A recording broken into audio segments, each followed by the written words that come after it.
Ladies and gentlemen, welcome back to the late night negotiations and the open lines on the True Life podcast. We're here with Paula Powell and Jason. What's up, gentlemen? How's it going? Good evening Nice. or good What's up, morning. guys? It's morning here. We're in the deep night. Nice, man. That's when all the good things start happening. Exactly. Man. So what, I want to throw this little quote at you guys and see what you guys think about it. It might take me a second here to find it, but as I'm looking for it, I want you guys to think about. Okay, I'm still looking. So, Jason, what's going on in your house right now, Jason? Right now, the vibe is set. I've got some French music in the background that's just serenading me, and I'm in a comfy robe, just ready to talk about all things that are going on in the universe. Nice. Okay. That's my situation. Where are you at, Paul? Paint me your picture. Where? So I'm sitting in my garage with the garage door open because it's raining. Ooh. And then everybody in the house is sleeping, so I figured I'd come out here. Nice. I am sitting in my library looking for an amazing quote to get this thing started with right here. And I've been reading a lot about this book. It's called Society of the Spectacle. And it just talks about the world in which we live is like this giant spectacle, right? And like everything you see is pulling your attention towards you.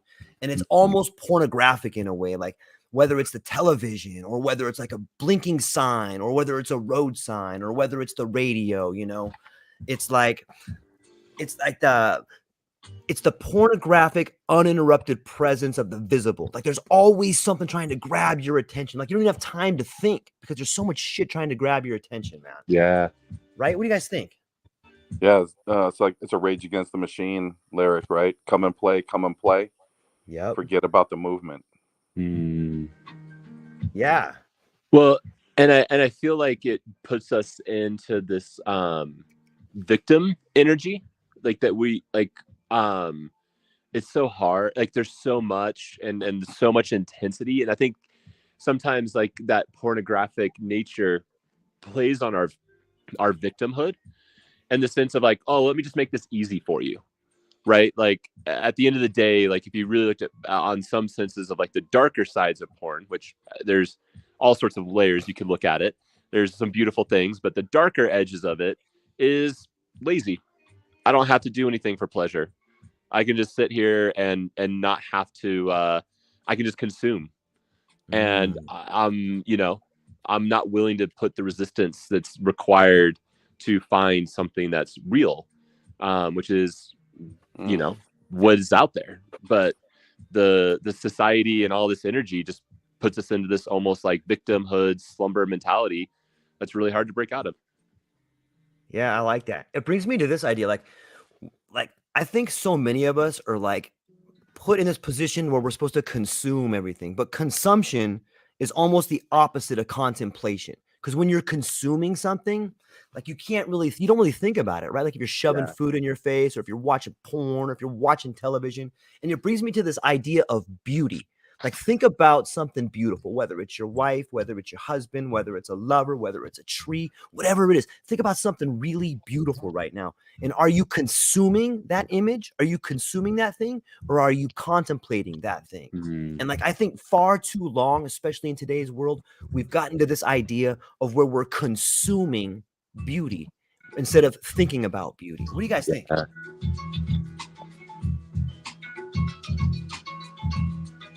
Well, I'm hearing some beautiful French music in the background. I was like, am I vibing a little too loud? It's a little loud. It's a little bit loud. It's awesome. But there you go. All right. Nice. Now we have a little background. What do you guys think? What Paul, what is your idea of consumption versus contemplation? What's my idea about what? Consumption versus contemplation? when you see something beautiful, do you consume it or do you think about it? I mean, these days I think about it. You know, in my younger days, I would try to consume it, all of it. Mm. You know, I mean, good things were meant to be taken in and, you know, coveted and, you know, made your own was kind of my mentality. And so very much, you know, was in that mindset. I mean, you know, I think that's true for a lot of young people. Um, you know, then as I got older, man, it was like had to, and the things that I now define as beautiful, like I would think it would be beautiful, or have been defined differently. Is what I would say. Mm. More of the simple things in life, and I know it's kind of cliche, but it's true. Mm. You know, I've experienced, you know, big loss in my life, so you know, I tend to appreciate, you know, the little things, and then Yeah. those things are viewed, right? You know, whether it's my kids or, you know, what I'm doing at work, or, you know, I work with honeybees and you know, trees in an orchard, and it's, you know, it's very, those are, those things are all moving about us in a subtle way. And there's a lot of beauty in things that, you know, were once in the background are now in the foreground for me. Mm.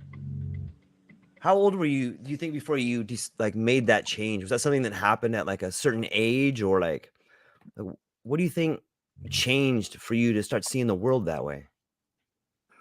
Psychedelics, I think we've talked about Mm, this, you know, before, right? It was, yeah. you know, it was a lot of psychedelic experience, and then really, you know, kind of changed the way I view the world and myself especially. And I think that's, for me, it was like, oh wow, look at this person, right? Who was, you know, kind of primitive, animalistic type of person living in one of the lower worlds, you know, hell, hunger, Mm. you know, and then like really kind of changing that, you know, life trajectory, you know, and my perception of life at that time, to really like start changing me.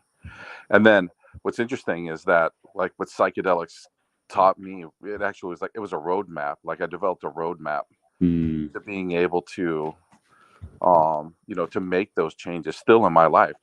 You know, where people are like, hey, it's really hard. Like the older you get, the harder it is to make changes. I would say, you know, if you become practice at it, then it's a lot easier. Most Mm. people don't practice it, but that's for me. That's what it was. It was psychedelics coming into my life, and the continuation of the usage of psychedelics, which is, you know, really kind of shaped who I am today. Mm.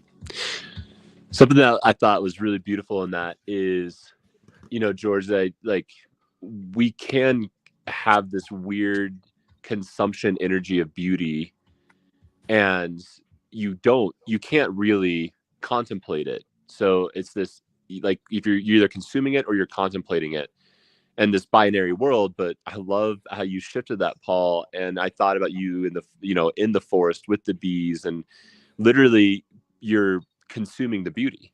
You're consuming the honey that it's creating for you. You're consuming the oxygen that the trees are giving you. So it is, beauty can be consumed Hmm. while it's being contemplated. And we can step out of the binary of either this or that, and it's actually about both. And that's, I love that as such a beautiful perspective in what you shared. Yeah, that is nice to think about it. Um, it makes me wonder, like, do you think that you could be in a bad mood when you're surrounded by something beautiful? Yeah. Can you give me an example of the one time you've been in a bad mood when you're surrounded by something beautiful? Um, yeah, just like being around Tiffany, my partner. Like, she's Hmm. freaking beautiful, like gorgeous. And I always tell her she's my muse, she's my art, she's the something that is not meant to be consumed. She is meant to be contemplated. But like that doesn't affect my attitude. Like I've been in really shitty moods around her beauty. And that's where I think it is the eye of the beholder, right? Is really this idea that like it's your inner self that really learns how to sit with beauty, not the consumption. Yeah. It's like a you know, it's for me, you know, it was a restraint, like developing, you know, that like, hey, you know, like you can appreciate things can be appreciated from a distance. Mm-hmm. You know, like I don't have to be, you know, in such close proximity, whether it's, you know, physically or mentally or, Mm-hmm. you know, to really like, you know, to be involved with something or somebody, you know, that distance sometimes is a good thing. It is. It makes me think, like, sometimes I'll see like a beautiful young girl. I'm like, that girl's fucking beautiful. But she's like 22. She probably has so much growing up to do. Probably a fucking headache to be around. You know what I mean? Like, she's beautiful, but it's probably a lot of fucking work to like. And then you start talking to some people sometimes. You're like, oh man, it's so much better when I could just see him as beautiful. Well, I think it's an interesting play of like, also again, we were talking about society and this idea of too much, right? And how it's coming at us. It puts us in this mode of consumption where we don't have edges, and we don't know boundaries, we don't know restraint, we don't know this stuff, and I think part of this medicine, either whether it's in psychedelics or even breath work or all these different areas, is helping us get in touch with the edges, in touch with that is beautiful and I don't have to fuck it. Yeah. Right. That's the shift. That's the energy. And that's actually taking back my power. I'm like, I'm not plugged in to where everything says that it's just pure consumption. Oh, beauty, fuck, beauty, this, whatever. Right. Like, no, I don't have to consume it. I can contemplate it. I can have restraint. And that restraint has almost been demasculated, especially I think for a lot of men. It's like, oh, if you're restrained, there's something wrong with you, right? Like, or the old ball and chain of a relationship. It's actually, no, that's a healthy edge. That's a healthy thing to have. And again, you choose what your restraint is. That's your power. But yeah, I don't know. How does that land? No, that's good. And you know, what's interesting though, you bring up the topic of masculinity, and you know, then it just makes me kind of think about, like, we probably all have our idea of what masculinity is. And so, you know, what is, you know, and I agree with you 100%, Jason. I think that is part of, you know, of the masculine is exercising restraint, right? And, you know, and having self-control. And I think when you surrender that self-control, you know, then you're surrendering, whether it's, you know, with your words, you know, if your temper, or, you know, your lusts in life, you know, that, and then, you know, you're giving a part of that away. Yeah. Can you surrender to your own power? Does that mean a question for the masculine? Does that mean like not giving way to your emotions, like being more stoic? I kind of feel as like a father and as a husband, like I'm the last line of defense when it comes to that. Like, because I think that my wife's going to be emotional. My child's definitely going to be emotional. But as the man of the family, like your job is to have restraint, whether it's not punching somebody or, you know, backing down when things get too crazy or understanding the environment you're in. On one little side note, a trick that I have found in life is that if you're in a relationship and you find yourself, like, let's say that you're out with your wife or your girlfriend, I have learned that only one person can be upset. And what I mean by that is, like, let's say you go to dinner and like your wife goes, "Oh my God, this waiter right here. Can you believe what he did?" And you're like, "What did he do?" "Oh, well, he like came over and he touched my arm." And then you as the man go, "You know what? I'm gonna punch that guy in the face." And your wife will be like, "Hey, just calm down. Just calm down." Like, she'll go from being the emotional one to the calmer down one. And so no matter what you are in a relationship, if you just overstep, then the other person changes their role. I read a book called Games People Play, and it's really interesting how people fit into a role. And when you're in a relationship or when you're in a meeting or whenever you're around a group of people, you're playing a position.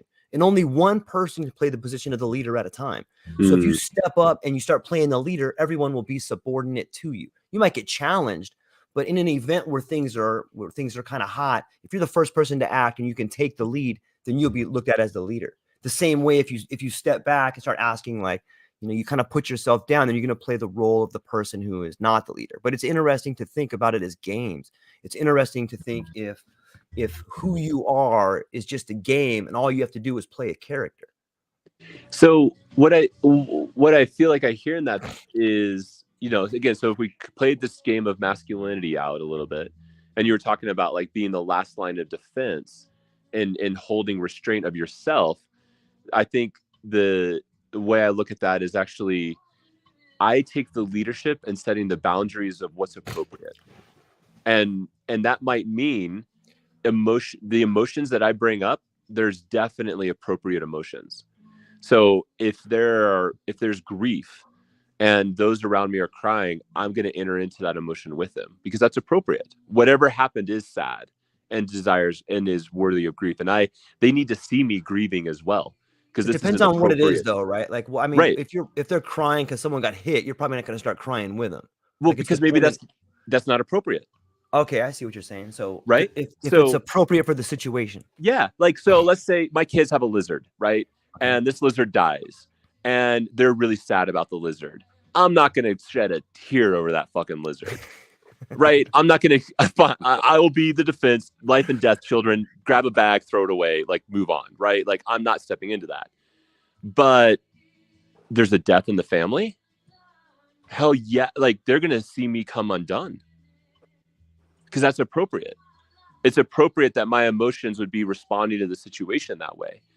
And that's what it means to lead, is to lead into the appropriate energies and that masculine energy. So it's about being able to understand what is appropriate. And we start with what's appropriate for ourselves, meaning we're in tune with our own emotions. And so is it appropriate for me to fly off the handle because the waiter touched my wife's arm? Fuck no, that's not appropriate. Fuck that guy. Move on. Like, so that's not appropriate.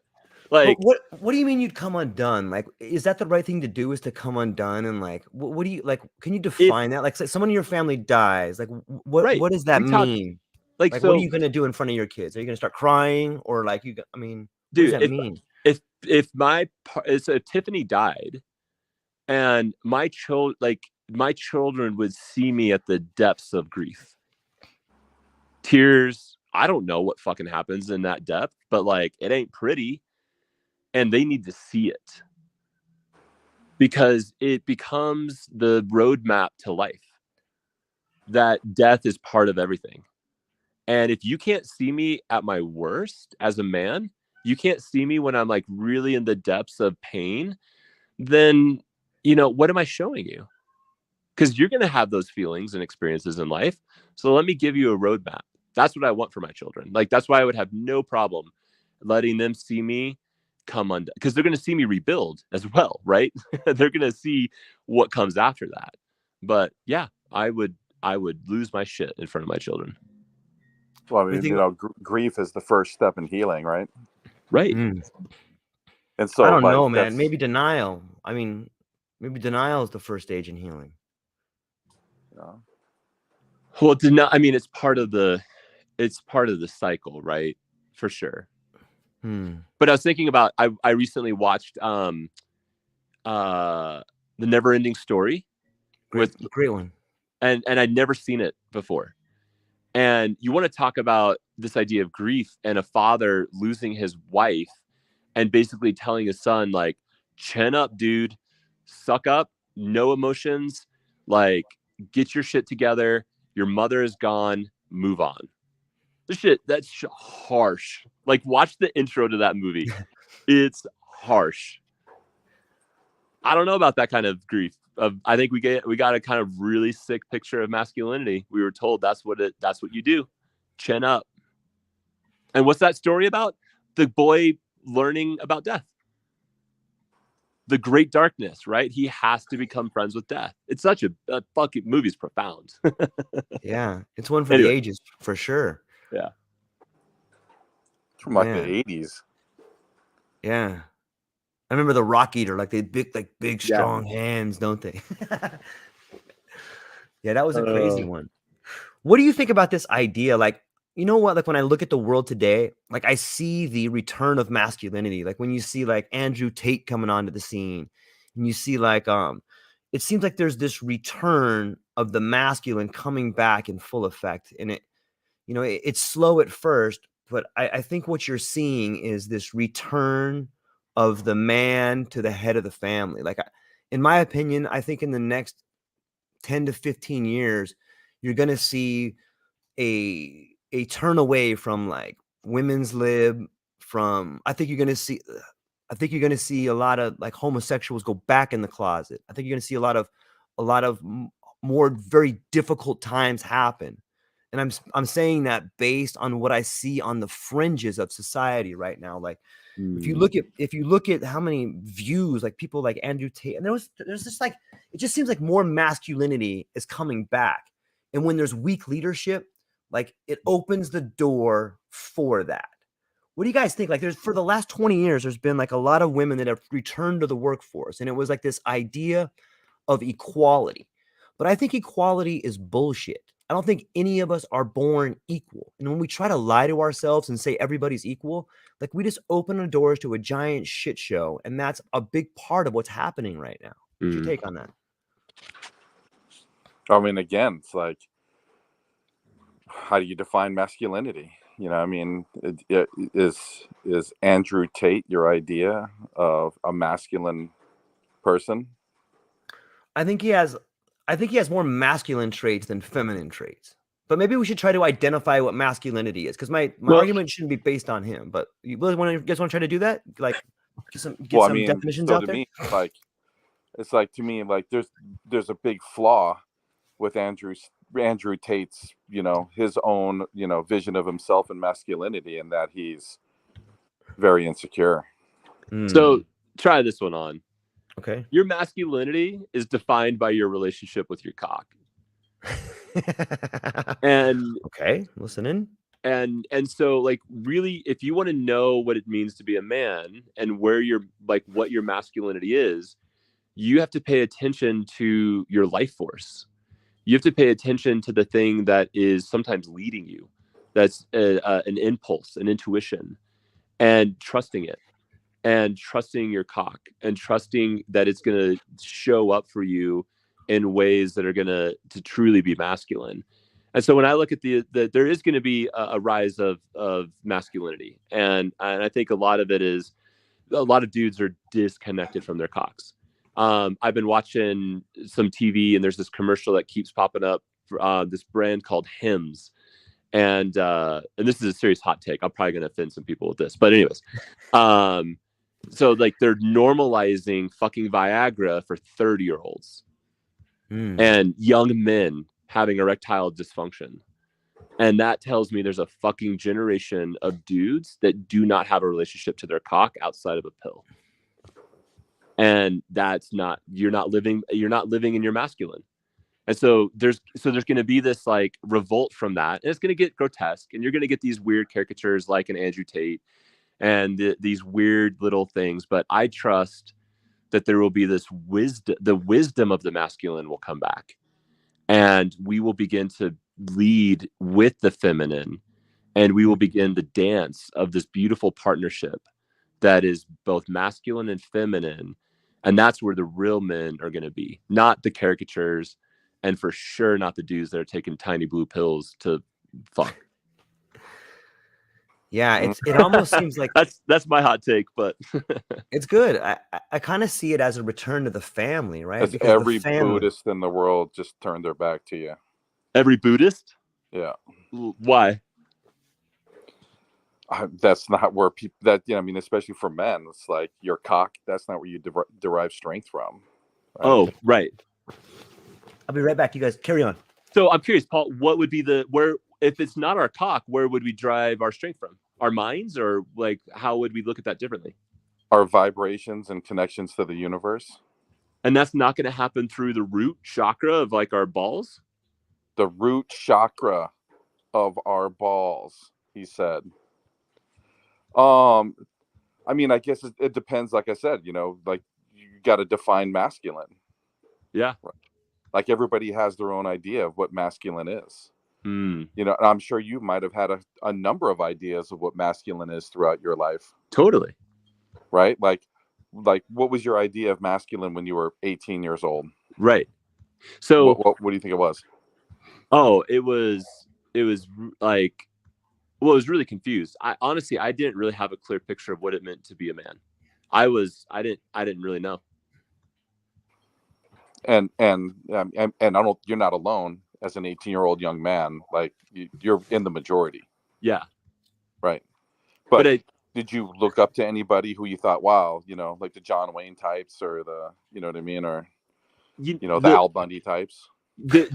So the people that I was attracted to were the thinkers. So the masculine that I felt a draw to in my youth were like the people that were, they thought. It wasn't ever like a lot of masculine energy. It was just like they were great thinkers. So they didn't emit a lot of that masculine energy, like a John Wayne or some sort of caricature of the man. It was more like I like certain men that I felt a draw to were thinkers.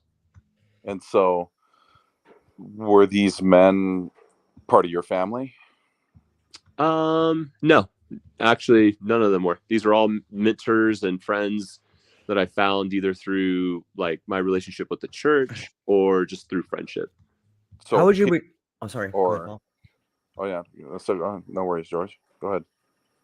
I was just going to say, it's odd to me when you said they weren't in your family. What about your dad? How was your relationship with your dad? It's interesting. Like we didn't have a lot of, I would say like a lot of masculine exchanges. He didn't really teach me.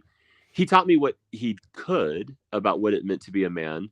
But I think as I look back and what I now know, there was a lot that didn't get transmuted or trans like put out there. Like, hey, this is how we deal with this situation. This is how you handle this situation.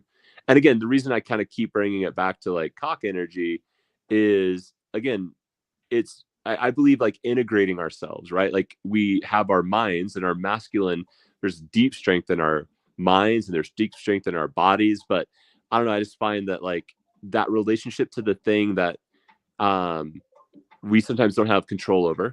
It has its own mind at times.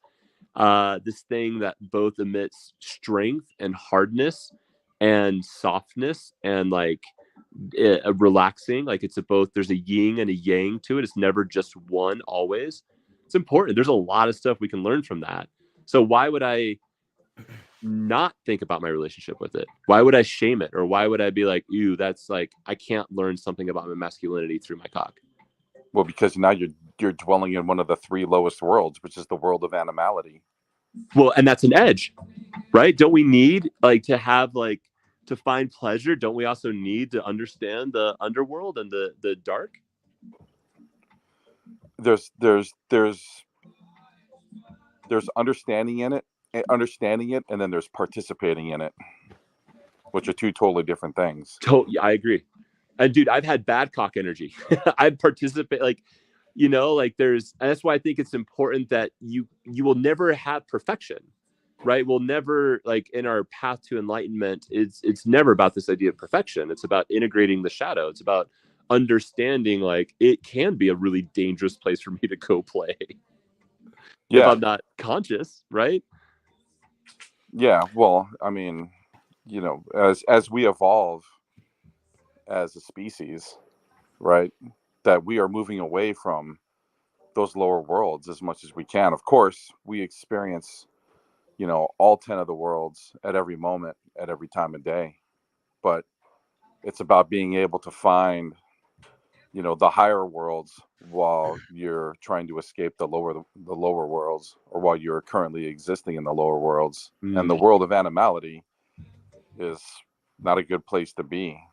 And understanding it is one thing, participating in it is another. And I think, I think that so when we talk about masculinity, right? To me, I see, I think we just probably see it in a little bit different way, which is fine. But well, it's really interesting because it's this idea, like so when I think about the energy of, kind of, again, we think about like the root and the lower levels. And again, if we think about our sexuality or our bodies in that way, yeah, like your balls are a great teacher, but they're not where maybe you live, like you shouldn't just live in your balls. That's a dangerous place.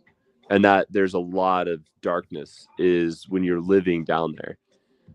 But you have to understand it to then be able to integrate it into your heart and your mind and your soul and your strength. And when you can integrate it, that's a beautiful man, regardless of their sexuality or whatever.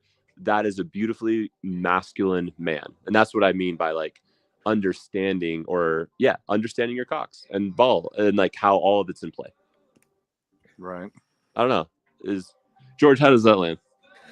So it brings up an interesting point for me. As you guys were talking and we talk about, moving through the different worlds and moving through the different times, like I begin thinking about my journey as a man, and like the older you get, like the lower your testosterone drops, right? And I think especially in the United States, like we're super sexified. Like there's just porn everywhere, like on every magazine, on soup cans, like it's everywhere in front of you.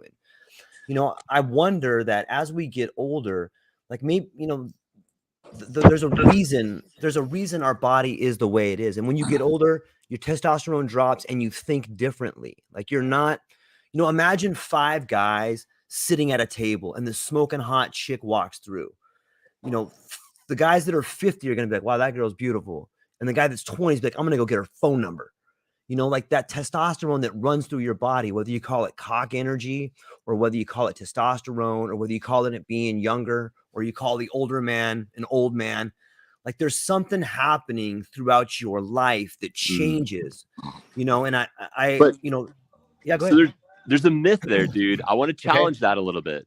Please. That as men, I think we've been sold this myth that our testosterone drops. Okay. And that we can't perform, we can't stay hard, we are and I think, again, this is part of this myth of taking away the masculine energy, because you want to know what's really powerful are fucking old men that are masculine, who have wisdom, that have testosterone, but they've integrated it. I was just going to say that, like, what part does wisdom play in all of that? Yeah. And so we have to learn to wisdom in our testosterone, not to shame it or push it down or to say that it's not welcome in my body anymore. To say, no, I'm wise. So God, that 20-year-old still gets me hard, but I'm not going to fuck her because that's not wise. It's a good point. Do you think that there's I can feel a difference, like if I have a lot of sex versus not having sex for like months at a time, like I can feel a difference in my body. Yeah. And like, I feel like I can concentrate. It's interesting because sometimes like right after sex, I feel like, oh yeah. But sometimes like if I have sex, maybe, I don't know, twice a week, then like I kind of lose my drive a little bit. Like I feel like there is more drive if you sustain from sex, and maybe that gives credence to like performers, like boxers, or you always hear stories about people that don't have sex before a big game. Like I think there's something to be said about the energy that goes into sex and goes into the performance of your life, and they can be straddled. I think it's wise to understand the relationship between sex and performance in your life and sex and your family. It's important to have a valuable ongoing sexual relationship in your marriage. But if you don't go through spells where you don't have sex in your marriage, then you're fucking lying to me, because that shit, you get in trouble all the time. You know what I mean? But like, I think that there should be more about that. I think we should understand that, and I don't know. I think there's something there, but I do think as you do get older, I think that there is a decrease in testosterone. And you know what? Nowadays you see people getting like I see guys that are in their 60s that look jacked because they're getting TRT. Like I want to get TRT. Like I think that it helps your body stay young and it helps you be more active. But I don't know. Is there a reason why are you just getting old and you don't need testosterone, or is it something that if you keep it in your body, you're going to be better and healthier and it's good for you longer? I kind of So think the latter. so my partner is, you know, a naturopathic doctor, and so we talk a lot about like testosterone and testosterone production and what's normal and what, you know, kind of again normal Western medicine and versus maybe some more deeper understandings. And again, I am only learning this stuff through her, so I'm by no means an expert, but she continues to paint a picture of the fact that like as men we should be sustaining a like moderate to high level of testosterone. Um, and that's very like very normal. But again, it's interesting when you look at society, what damages our testosterone and what limits our ability to produce it. And so much of it is our diet and exercise. And Agreed. you look at the last like 100 years and what has the powers that be done, they fucked with our diet and our exercise. True. And right now, everybody's freaking out about overpopulation because we hit this 8 billion mark. But like, we have a serious underpopulation. Like, we're not sustaining population, and there's going to be a massive drop off. And testosterone levels in men are at a fucking low right now. Okay, And why? Why do you think that is? because men, I think it's been our diets and exercise. And I think men like And jacking off too much, probably. I don't maybe there's but like I don't know, like I don't want to shame what someone does, right? Like I'm not but shaming it. I'm just saying, like, I think today, I bet you men are jacking off 10 times more than they were 20 years ago. well, again, that's the Because porn is consumerism. so yeah, Right? absolutely, That's absolutely. consumerism. So And that's, you could say it's diet. You know what I mean? Yeah. Like if you're consuming that stuff. yeah. I So don't and think that's true, man. we have What? sorry, the only other point I just wanted to make was like there's so much infertility going on right now, and so many couples can't have babies, and there's so many women that are being shamed that they're the reason. And like honestly, the numbers, like the data, like it hasn't been studied enough, but like we're going to be shocked by how often it's the men. It's our fault women aren't having babies because our testosterone levels have dropped and we're not producing semen. We don't have the swimmers like we once did. And like, it's the dudes. The dudes have to fix their fucking relationship to their cocks to start making babies. Like, that's the shit. I'm telling you, like, it's messed up. And how do you control society is you take that life force away. Sounds like Yeah. men got to change their relationships to their grocery stores. Absolutely. How about to their life, man? To everything. That's what I'm trying to like. That's what I mean. Like when I say like how you live your life is through your cock, like it's about it all. Like, how are you showing up? Can you look at yourself in the mirror and be like, I'm proud of you? Yeah. Good choice. Right? That's what I aspire to. But I would argue a lot of men can't look themselves in the mirror and be like, I'm proud of you. And I would argue that a lot of like masculine men don't need reassurance. No, you're right. Well, what do you mean by reassurance? Like the looking in the mirror and like, yeah, you're doing a good job, buddy. But what about that? I don't mean like I mean like a soul check-in looking in the mirror. Right. Yeah. Is that self-assurance or is that just like integrity? It might just be confidence. You know what I mean? Yeah. I mean, like, you know, like I don't know where the whole pep talk thing comes into play for masculinity, you know. Like some of the most masculine, like, you know, like when I have some friends that, you know, you consider pretty masculine. I don't think they're doing that. They're, you know, these are also guys that kind of live life unapologetically as well. Right. Know? Yeah. I think that there's is there a line between like someone like it I don't know if it's too masculine or if you're just being a dick or like there's got to be a line there though, right? Like can we try to break down, like I'm sure we'll all have different ideas of what masculinity is, but Like if you could define it, what were some of the characteristics that you would say are masculine? I Like give don't me know if you. 5. Well, I'm sorry. Go Well, ahead.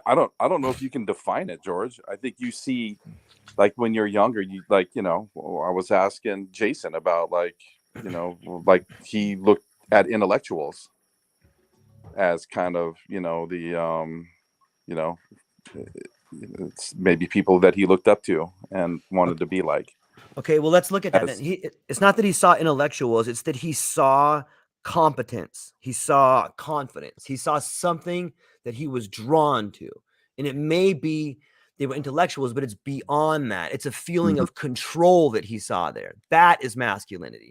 A young man seeing an older man in control. So I would put control as a factor in masculinity. I would see respect. I would see strength. I would see discernment. Like these are masculine qualities, and these don't have overreaching qualities that are something that are in. It's the opposite of insecurity. Insecurity is not masculine. Security is masculine. So I think we can narrow it down to some words like that, and then we could work from those definitions. What do you think? I mean, as an exercise, but I think there's, I think we all see, things a little differently. Um, you brought up Andrew Tate, and I would say there's somebody that's trying to be masculine. I'm not saying that he Right. isn't, but this hyper masculinity, a lot of it is a show, right? Sure. So I'm curious about that, Paul, because I feel like there's like these things we may disagree on. What's something that might feel like a contention point around what is masculine? Say that again. Like you're saying, like we all kind of define masculine differently. So I'm curious, like what's something that you feel is masculine that maybe I don't know George or I might disagree with? I mean, I would have to probably give you my definition of masculinity. All right, let's hear it. Yeah, I think that's what we want to hear. What is that? Well, okay, so I guess it's really not something that I've actually thought about, right? But it's something that, like, like porn, you know it when you see it. I know, right? And Nice. so, I kind of think like throughout my life, there's, I've seen people that, I thought, were maybe somebody who I'd like to grow up to be like. Right. And different characters in different men that are in my world. I always tell people, like my kids, like some of like the, one of the most important men to me in my life was my best friend's stepdad. And, so let me tell you about him, right? This is a guy who got up and, he went to work every day. He, provided for his family. This man never complained. He, even though he was like a construction worker type, he wasn't like that. That's what he was. East Coast Italian. He always made time for his kids, which actually weren't his blood kids.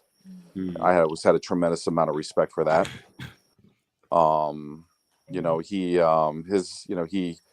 He was unfazed by, my best friend's mother, who was, let's say she was eccentric.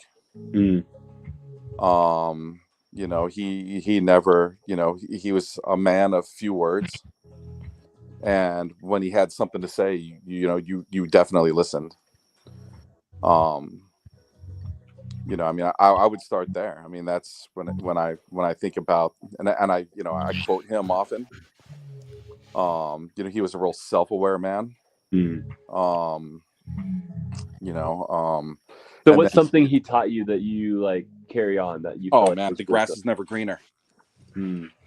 So he was dying of lung cancer, and I was back in San Diego visiting some family, and I knew he was sick, and so and my friend had moved, to the East Coast. He met a woman, fell in love, moved to the East Coast, and so, I was back visiting my parents who live in San Diego, and and I knew he was sick, and I always made it a point to stop by and see him. And I went up there one day, and he was in his backyard, right? He was 80 years old, and he was wheeling around this oxygen tank and a chainsaw, That's so awesome. and he was chopping down these trees because he knew like his days were numbered, and when he was gone, that my friend's mom wouldn't do anything about these, obstacles, these hazards in their yard. Huh. And and I'd been witness to this man's life for at the time, last time I saw him, I was 39 years old. He died a month after I saw him. And so I'd been witness to a big piece of his life. And when he says to me, he's like, Paul, let me tell you something. He's like, you've witnessed me and my wife over the years and the things that we've been through, and I'm going to tell you that I used to think the grass was greener. I used to think that I would find happiness in somebody else, right? That I could leave this relationship and I could go get involved in another relationship, and that would be great. That would solve problems. And what I realized is that all of these issues were inside of me. I was the one who was in control of what my relationship was like with, I won't say his name, but your best friend's mother. And it wasn't until very late in life that I actually realized that I could affect change in my own relationship. And that was a powerful thing for me, right? Because I was like, wow. And then so that's a very Buddhist concept, right? Mm-hmm. And so I was just like, wow, this man's like, so here we go. There's a man who had a rocky marriage, but yet was like, and this is what I was talking to you about, George, right? And like, like suffering or whatever you want to call it, carrying the burden. This is the man who accepted total responsibility for the failures in his marriage. No finger pointing, no blaming. And my friend's mom had her issues too, right? But this was the guy that was like, nope, this is on me. I could have done something about it a long time ago. So, to me, that's a man, right? So two things I hear in that. One is masculinity is consistent. And it's the long game, right? A consistency over a lifetime, if you will. And there's something really that's powerful in the masculine when it's consistent. And then the other piece of own your shit. Like to be a masculine energy is like own your shit. Not just his shit, he was owning the shit of his family. Right, but because he realized he caused that, right? Like he owned his shit. Like the reason this looks this way is because I wasn't showing up or whatever, right? Like, and this guy realizing showed up like, for sure. What's that? I think he showed up. Well, but when you're like, he owned it. He was like, hey, this is not easy, but I'm here. I'm showing up, right? And that's like I'm not running away from my problems. In the masculine, like I own the problems. I own their problems because it's my problem. I would add this. I would say that, like, listening to that and thinking about my life and other people's life, I would say that masculinity is beginning to love the suffering that is thrust upon you. And what I mean by that is, like, as a man, like you are going to get all this, not all of it, but you're going to get a lot of shit that doesn't belong to you. And that's part of being a man. That's part of being masculine, is understanding that you have to take on the burden, regardless of how heavy it is, regardless of what comes your way, regardless of how unfair it is. And you know what? You should learn to love it. You should learn to understand that that unwanted burden that's thrust upon you is something that you carry and you're proud to carry with you. You may not love it. It may be heavy, but at the end of the day, when everyone's asleep or when everyone's doing their own thing, you can set that down for a minute and look where you carried it from and be like, fuck, I took that shit the whole time and I'm still standing. I took it the whole time and I'm smiling. I took this fucking baggage and you know what? I'm proud of it. And you know what? There's nothing, no one can take it away from me. Give me put the weight on me. I'll carry it. Mm. And I think that Well, that is something that the women, the kids around you see, whether it's with Paul, either the guy you explained, or I had an uncle that did it. And I see men that do it. I see men that have maybe kids with, that are disabled, or I see men that have problems in their life, and they just take it and they're happy and they deal with it and they don't complain about it. And like, I think that that is the part of masculinity that's been missing for so long. I think too many kids, even though they may have a father, they don't have a masculine father that's just willing to say, hey, put it all on me. I got it. Let me show you how to carry this. yeah, There's something to be said about that. that's being a man for Yeah. for your family.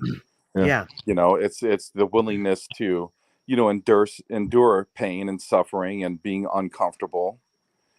At times. I mean, anybody who's raised kids will knows that it's challenging. Being in a long-term relationship with a woman is challenging, and and taking all of these things, because everybody has their own lives and there's multiple dynamics happening under a roof in a household. And and it's a man's job is to carry the weight. And I'm not I'm not talking about like financially, although some people would say that that's part of it as well, but like emotionally, and and then being there to lend guidance and wisdom when it comes to them. Because sometimes I know I have some friends that are my age that have kids that are not wise, and so that's a whole nother problem. But um It's interesting because what I think is we were talking about like this again, suffering and Right. resistance, Right. and I think it's why we are seeing. I don't know if you guys see this in your world, but like a lot of the spiritual stuff, right? The Aubrey Marcuses, Wim Hof, all these people. They're the whole cold therapy thing is like really catching a lot of men, right? And it's interesting because I feel like it becomes this part of what you're talking about, our masculinity, where we learn resistance. We learn how to sit in the cold. We learn how to be uncomfortable. We learn how to suffer. And this is a lesson that like the last generation didn't get. And I think that's why so many millennials and guys like in their mid 30s are like totally into this stuff right now, is because like we weren't given resistance, right? Everybody wins, everybody gets the trophy. Like that was the we grew up in society that fucking we are byproducts of the internet, right? Like all this stuff. And to the masculine does need resistance. The masculine needs to learn how to hold resistance and hold that suffering and create that space for their family to, it's almost like I think about like our nervous system, right? And when we're grounded, when everyone else's emotions are all over the place and they're going through their thing, we become the grounding energy. And it's like, come in. Yes, I hold space for you right now. Like I got you. I can hold that for you. You're good. I got you. That's what it means to be a man. That's what it means to be a father and a spouse. Like I got you. I'll hold that. I can take that on because I'm doing my work, right? I'm secure in my masculinity. I have resistance. I got in the fucking cold plunge today and I did this thing that was uncomfortable. And that's where I think exercise and diet and some of the shit is really important to the masculine process, is built-in resistance. I don't think built in, like I think all those things are good to train, but I don't think there's enough fighting. Like I think it's good to to exercise hard, but I don't think enough men today do things that are masculine. Like, there's Okay, so what's that? Do things. What would be a masculine doing? okay. A masculine thing would be to sit in the office with your boss and your boss's boss and tell them to fuck off. Yeah, totally. Right? Like to be in a position where you don't have a real good chance to win, but you do it anyway. And the consequences, like you think about the consequences and you're like, I think I can win this.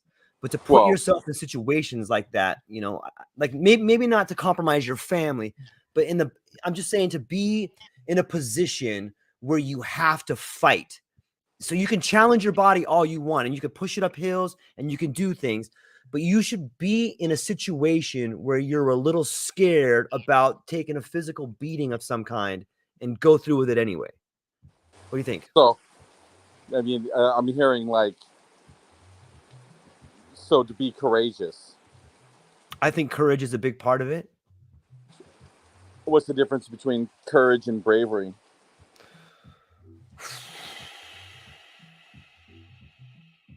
Courage and bravery. I think courage is something that you can do in front of people, and bravery is something you do alone. Courage requires thought. Mm. Learned that from a stripper. Well, I don't know. I mean, it's pretty courageous to sleep with a dirty stripper. I didn't sleep with a dirty stripper, but I was in a strip club with there was a stripper in there that was like graduated from like Yale or some shit, was talking, and anyways, that's what she said. And I was like, oh wow, yeah, learned something from a stripper today. Cool. You're right. Here's 20. Here's a 20. I was thinking like courage to me feels like something that you do for others, and bravery is something you do for yourself. Like courage, right? You think about courage as like, I was like in a courageous moment, you sacrifice the self and you did something courageous and you put yourself on the line. And that requires an element of bravery. But I think sometimes you can be brave for yourself, right? Like, I'm brave and I'm doing this for me. So, and you need both. But yeah, I feel like bravery is for you and courage is for others. What is I think, standing up for yourself? Is that courage or is that brave? it depends on the moment. Yeah, it could be both. It could, yeah, depends. I think bravery is more reactionary. Mm. You know, people that just like run into a burning building without any thought, those people were brave. The guy who stands outside and knows what's going to happen to him for running in that building and decides to do it anyways, that's courageous. Yeah, that's yep. That's a great way of saying it. That is a good way to say it. But I know what you mean, George, right? Like, yeah, I mean, definitely being a man, or being masculine does involve courage, right? I mean, those are, that's one of the highest qualities, right? It's being able, I think you alluded to this the other day when you were giving us your presentation about dad balls, right? Jason, you were were saying that, like, it's like showing up for your kids and making decisions that are tough. Right. And sometimes those decisions are courageous, however small they may be. Yeah. But if there's a negative consequence, or a possible negative consequence to the decisions that you're making for your family, and these are things that are contemplated amongst men, right? Yep. And then, and then you make decisions, and there's definitely a level of courage in all of the decisions that we make. I think that, I think there's something to be said about masculinity that you emanate. Like, people that are masculine have a presence about them. Like, I can see some people and be like, okay, that guy's a little bit dangerous. I can fucking tell by talking to him, or I can look at him. I mean, he may not be like, I think as a man, I know I can. I can look at someone, and I'm sure you guys can too. It's like, dude, okay, this person has something about him. This person fucking knows something. This person is weak. You may not be absolutely right every time with your judgment, but you can get a feel. And I mean, like, there's a literal feeling you get sometimes by being in the presence of someone else. Like, I don't know if it's their aura or I don't know if it's their attitude, but it's something you can feel. Do you guys think? Well, sorry, I don't mean to keep bringing this back to our cocks, but they talk about like small dick energy, right? Like, again, are you comfortable with your masculinity? Do you own it? Do you emit it? And it has nothing to do with fucking the size or whatever. It's about how you own your energy. And that, I think, is what is the masculine. And insecurities and guys that try to position or like, like they try to puff themselves up, like that to me is like ugly masculinity because it's fucking insecure. It's not And really masculine. Right? I don't know. What were yeah, you no, gonna say, Paul? yeah, for sure. I mean, you're right about that, Jason. So when I look at masculine and like I like again, sometimes it's like, am I judging myself against their style of masculine? Right? Like this dude that like the guy that's got he's fucking cut and like has all the babes and whatever. And I'm like, is that my standard of masculine? Um, because really, what's masculine about that is his energy. There's nothing to do with what he looks like or whatever. It's his energy, and that energy pulls this stuff. And it's again learning how to own your energy is where you'll find your masculinity, and then it will begin to call things around you, and that could look that can look a lot of different ways. And I think to Paul's point, that's why it's hard to define, is because it's not always going to show up in a heterosexual context, right? Some of the most masculine men I know are gay. And so what is that, right? Like, Yeah. how do you think about masculinity in that way? And how do you think about masculinity in different cultures? Like, we have to be willing, but again, it's owner. You own your energy. That's what to me is the most important foundation. Yeah. Yeah. Yeah, I agree. Can you talk about some of the masculine gay guys you know? Yeah. What do you want to That know? seems it just seems like I need see what you're saying, but like that's an interesting concept, right? Like most people, when you think of someone gay, do you think it's like, I'm not saying that there aren't masculine gay people, but Right. when you think of someone gay, do you automatically think of someone masculine? Well, I mean, if you want to play, It's a fair question, right? yeah. So you know what I think is something I've been learning from my gay friends, and How to that's really important. I'm sorry. I'm sorry. Is I was gonna tell you what I thought you were learning, but go ahead. oh, is again, it's about owning. Like, how do you own your own masculinity, right? Like, and like, is it gay to find yourself sexy? Right? Is it gay to think your cock looks great? No, that's self love. You should be able to step into that energy. And I think that's what a lot of men, especially heterosexual men, do not know how to handle, because they think, oh, if I think this, then am I gay? Like, no, it's your fucking body. Why would you be ashamed of it? I And don't. You think guys that are afraid of their body, like I don't know if you. I don't see how that would be construed as gay. well, I think a lot of men struggle with that. You think a lot of men look at their body and think it's gay to look at their body? No, if you talk to a guy like, hey, what do you love about your cock? He would think that was gay. Yeah. All right. Is that a fair assumption? I don't know. I've never.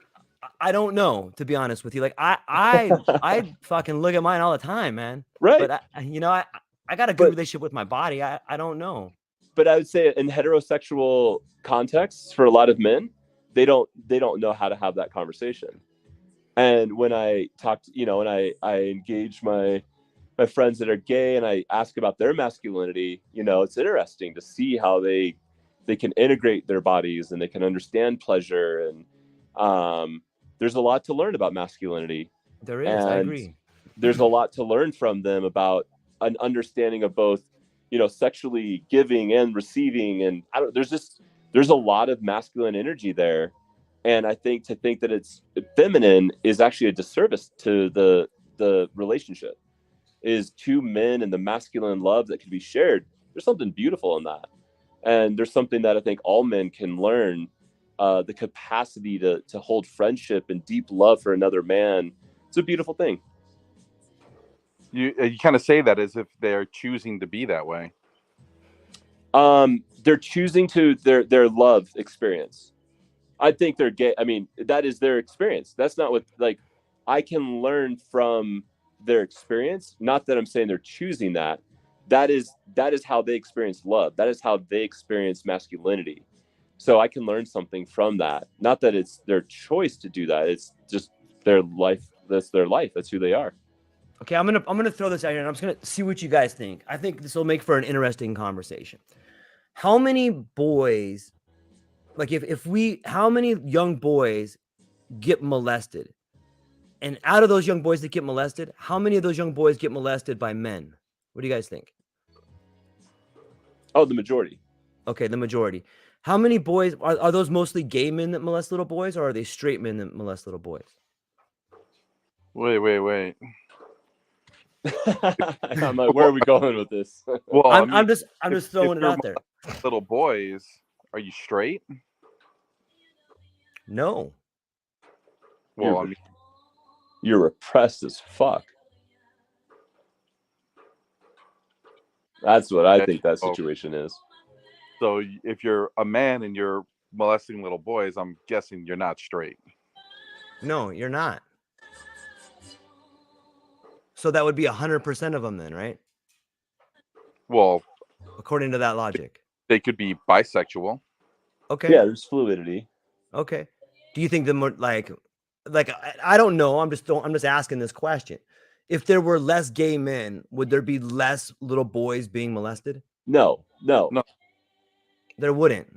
No. We've already decided that that a large number of boys that get molested are by gay men. But so if we follow that logic, if there were less gay men, would there be less boys that were getting molested? We have to look at the context in which that energy is happening, yes. And it's largely the fucking Catholic Church. So you think it's God's fault, Jason? Is that what you're telling me? I think it's a bunch of repressed, sexually repressed men who were told to cut their cocks off in service to God, and they weren't given the tools of actually how to do that, because it can be a powerful thing. The idea of eunuchs and men that like literally did choose celibacy, magicians, there's power there.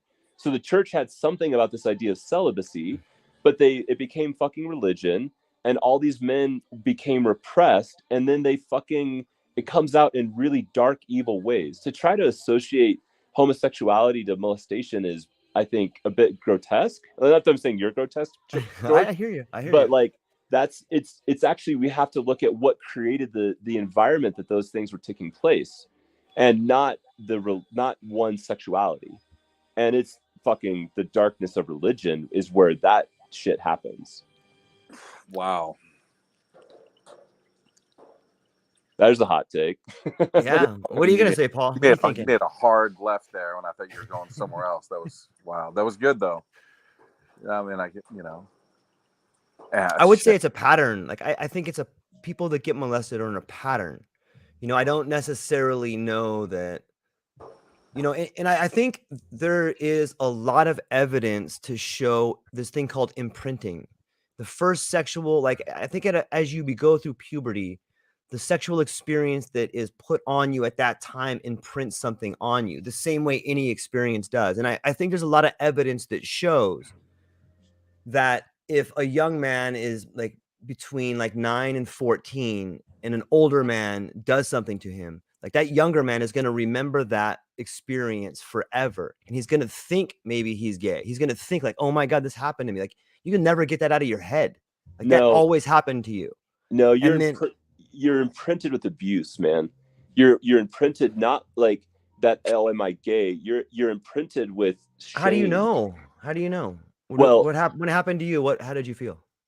Like, I think so many people that have had, and again, I sitting in the position I've been in, I've heard these stories of abuse, and always the pattern of abuse is one of, again, the person abusing has always been abused. Like that's 99% of the time.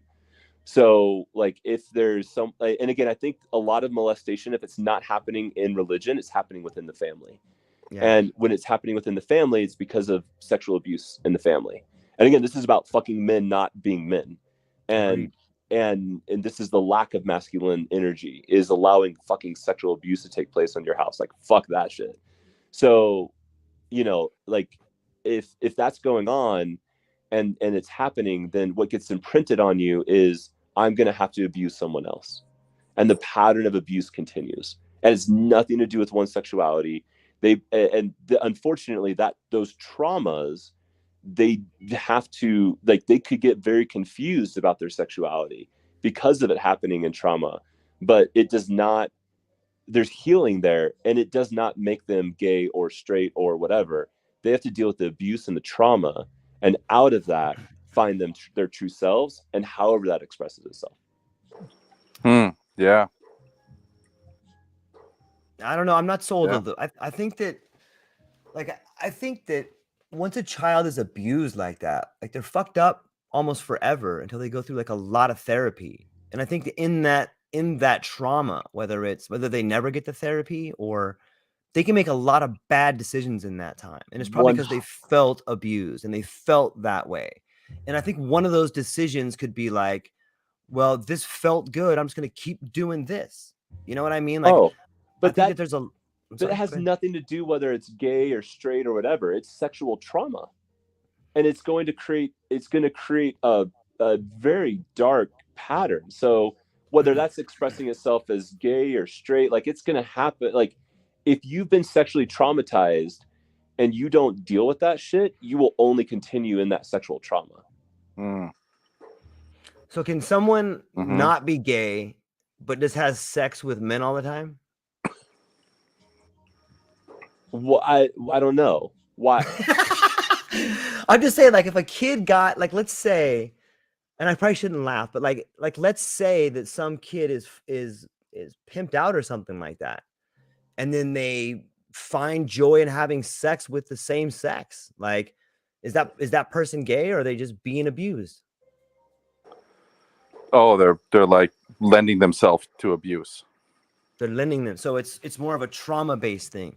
But in the, like, I don't know, it's am I gay because my prostrate was I liked it taking it up the ass? Does that make me gay? I think yes. Right? No. And that's what I'm saying. That's I guess what I would challenge, George, is maybe you need to go play with your prostrate stuff. Okay. Like, I'll tell you. Go ahead. Yeah, the masculine energy, right? Like, so what? Because I like a certain sexual experience, does that make me gay? Yes, I think so. That to me is, we're missing the point that our sexuality is expressed through sex. Like, my identity, how I might identify as whether gay or straight, has honestly nothing to do with sex. That's right. And so whether I like taking it in the ass or not has nothing to do with whether I'm gay or straight. I can't agree with that. I can't. Paul, what do you mean that's right? Like, what do you mean? Say that part again, Jay. Like, your sexuality has nothing to do with sex? No, your how you identify, gay or straight, has very little to, I mean, it expresses itself sexually for sure, but just because I, as a heterosexual man, enjoy prostate pleasure does not make me gay. Sorry, George. I can tell through the laugh you're like, ooh, that feels uncomfortable. But like, it does, dude. It totally does. And honestly, that's some of the masculinity that I feel like I've learned from my gay friends. Like, dude, prostrate. Like, you want to talk about an orgasm, dude? You never had a prostrate massage, George? No, never once, dude. Oh, dude, George, I'm gonna get you a toy, my friend. You need to go get some ass play, dude. No way, bro. That's so gay, dude. Dude, you want to see God? You want to see not God? That way. Oh, no, dude. Not that way. Yeah, you do. That's the side of God you want to experience, my friend. Tell your wife, be like, babe, I got this toy. Go to town. That is so gay, dude. I would never do that. That's what I think a lot of men are challenged by. Is there, again, this is like when I like how you handle that shit. I think it's the way I was brought up. Like, I could honestly tell you that my dad and every man in my family would say that's fucking gay. Yeah. That's where I think a lot of masculinity has been fucked. Yeah. I think more men need to find their prostrates. That's a really fun discussion, dude. Thank you. Paul, what do you think, Paul? What are you gonna? Do you want to No, see I agree. God, I Paul? agree. Paul I agree. knows. I agree with Jason. You know. You do. You have you had a prostate like poke? A pee-pee. Is that a yeah? No. That's a knowing laugh right there, my friends. You know, George, you should What should I do? So you live near Honolulu, Waikiki, right? So there's a ton of places in there that I'm sure I will never give you did it. a prostrate No, massage. never. Do it I would yourself. no, Go. dude. I will not do that. Yeah. No, Again, dude, I will can not. you look yourself in the mirror as a man and be like, "I'm proud of you"? I love all of me. I'm proud of me for never doing that. Like, so there's a part, right? There's that edge of ourselves. Like, how do you learn how to love your whole self? not by sticking a finger up your butt. Until you do, and you're like, God damn, that feels good. Now you're peer pressure in me. You're not a man until you do this, George. Man, I'm outnumbered here too. Yeah, who would you have guessed that? Paul and I would be. I would have never guessed that. I would have never guessed that. It's interesting though. I to the bigger conversation, right? Interesting, George. What's that? I said it's more than interesting. What? Okay, elaborate on that. What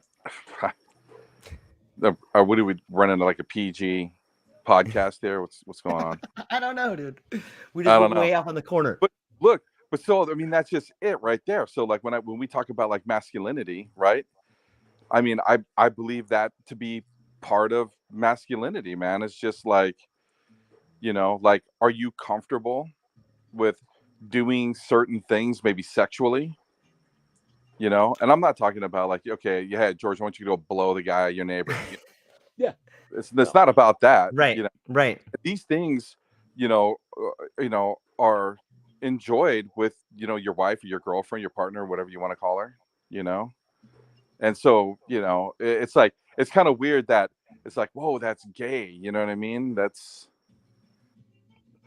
yeah. I don't think that has anything to do. I don't like I do think that maybe that makes me weird, or maybe it makes me uncomfortable, but yeah, I don't think it makes me less masculine. Like maybe it's society that taught me that, but like do you think maybe it's a society thing, man? Do you think like you're hanging on to something that you perceive to be masculine that may not really be?